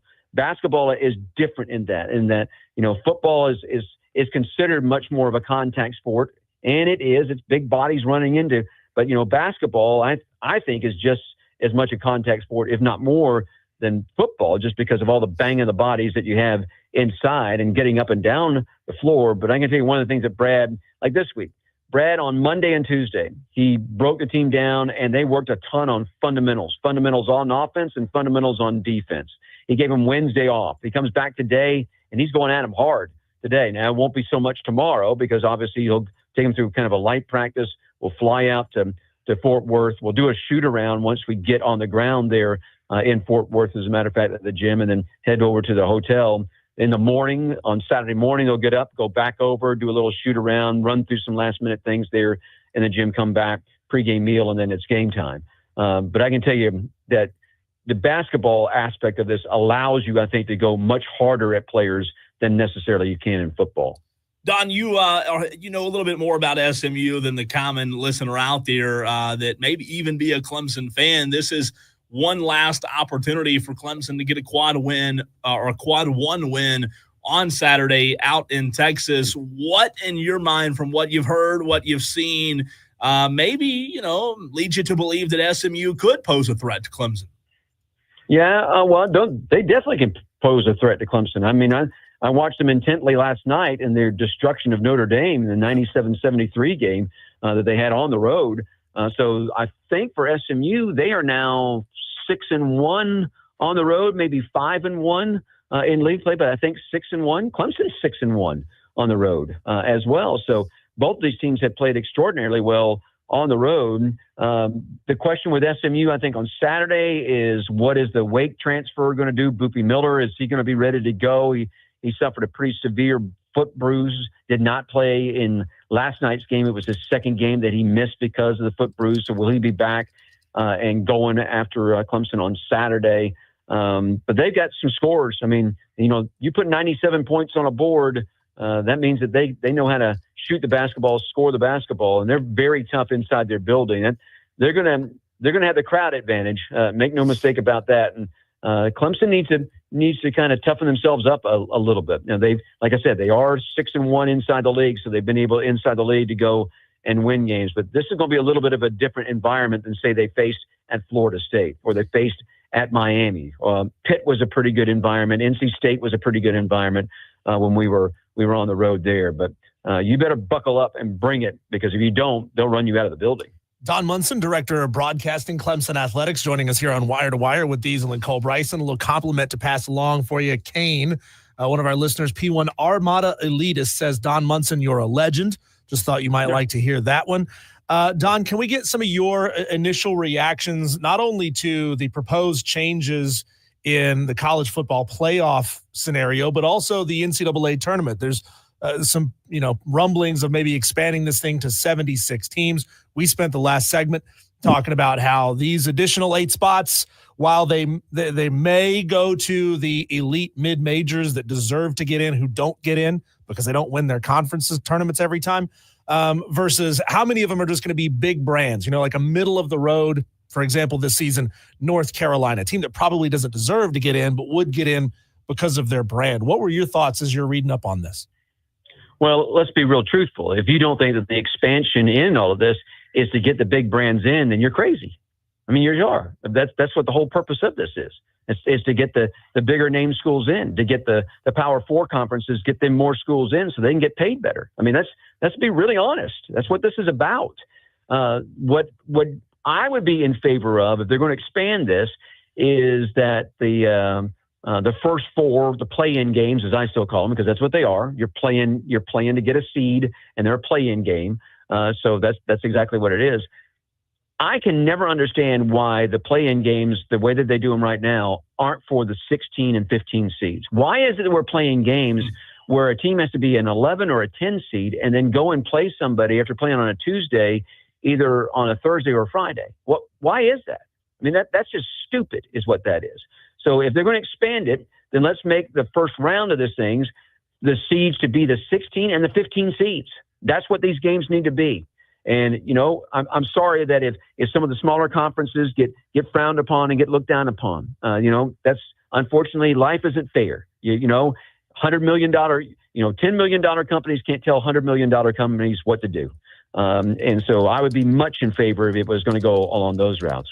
Football wise, I mean, it's going to expand, it's coming. It's going to get to 14 teams or it's going to get to 16 teams. Eventually it's going to get to 24. They're going to copy the pattern of what the 1AA folks have been doing, and it's coming, and it's right down the road, and it's coming at you. It is a train light at the end of the tunnel, and it's coming right at you, and it's going to smack us right in the face, and it's not that far away. Hey, Don, I'm sure that in your time calling Clemson athletics, you've had a lot of really good moments. Beating Duke this year, 77-71, in Little John had to be up there, but have you had moments during a broadcast, during a call, that you're just kind of soaking in what Brad Brownell's done this season and even last year as well, and not just talking about these 2 years, but in his entire tenure at Clemson, because you're up 85-65 when it's all said and done against Blue Blood North Carolina. You're beating the brakes off of Florida State, and I know they're not a shell of what they used to be, but have you had those moments this year where you're calling the game and maybe a timeout comes and you're just thinking, man, this team right here really could be special when it's all said and done? Oh yeah, I mean that way during the Kentucky game, certainly, because Little John was just bonkers. I mean, it was just absolute bonkers, and it was great to see it that way. So that kind of set the tone, I think, for what has happened so far, here in the league this year. The game, the first real big road test that we had in the league was at Pitt. We went up there and took care of business in front of about 14,000 people in the building, and so that was certainly, I think, a crucial moment for what this team could do. Obviously, everybody's going to point to Duke and North Carolina. Those are certainly a lot of fun, a lot of fun to do. So I've been very blessed. I mean, I tell people all the time, this is the best job on this Clemson campus, and they pay me to go sit on the 50-yard line for football games and usually sit center court or somewhere, where I can see center court for a basketball game. And it's a great life, and I don't want to give it up yet. Hopefully they're going to keep me around for a while. Don, I'm going to go rapid fire with you. 3 categories, and with respect or apologies to Dick Vitale, however you want to call it, we'll call these Don's Dandies. 3 different categories. I want you to name me a player recently if you want to, but hey, you can go your entire tenure at Clemson if you'd like. Most analytical player that you've had the pleasure to spend time with? Ooh, man, that's a good question. The most analytical guy, I would say maybe be Amir Sims. Amir, by the time that he really rolled into his junior, but then particularly his last season at Clemson, he was a guy that was playing the 5 spot at 6'9", so he wasn't really the size, and he had to know the game. He had to know the offense. He had to know the defense, and he had to know what what the opposing folks wanted to do, both offensively and defensively. And he got it. He really studied hard and he played hard. He knew angles.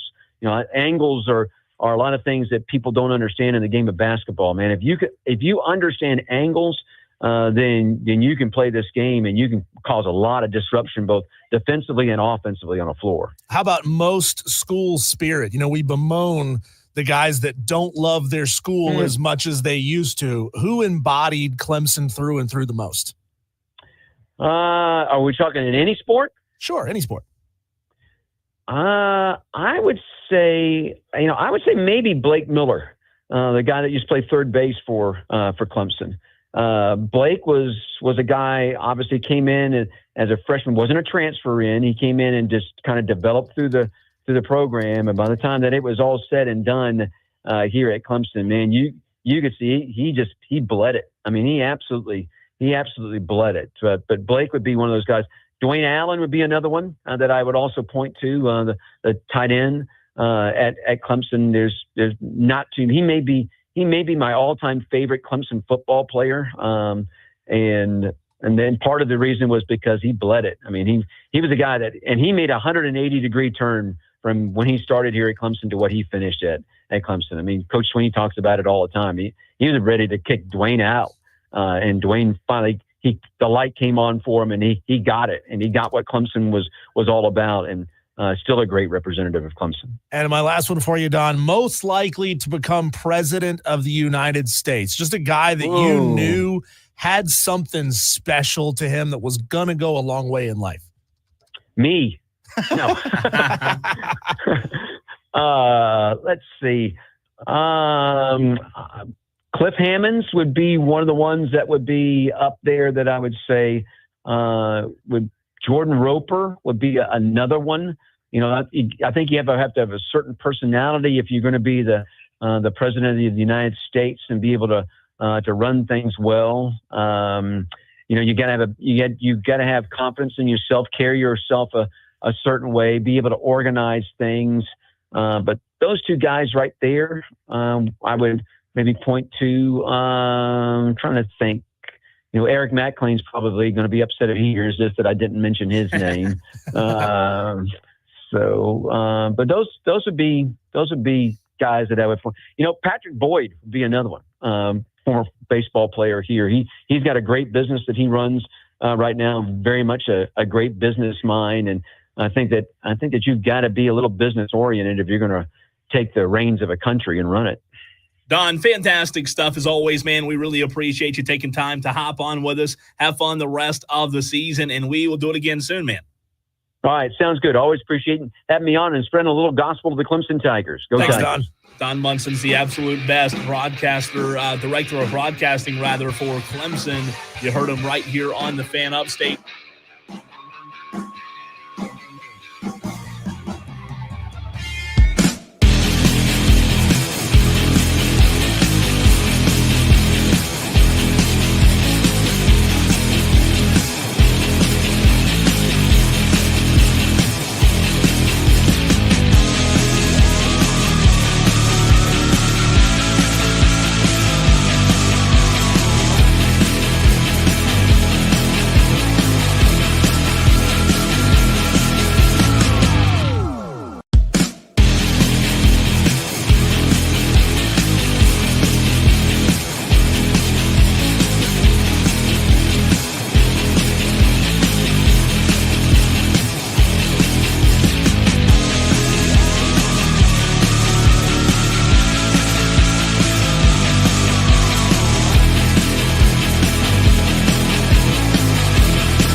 football beer league counts as a sport.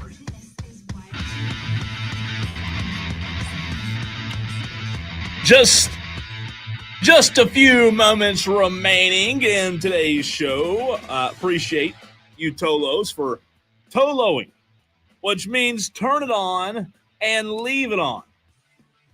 That last interview with Shane Connuck, want to say thanks to Shane for taking the time to hop on with us. Man, Shane's the absolute best.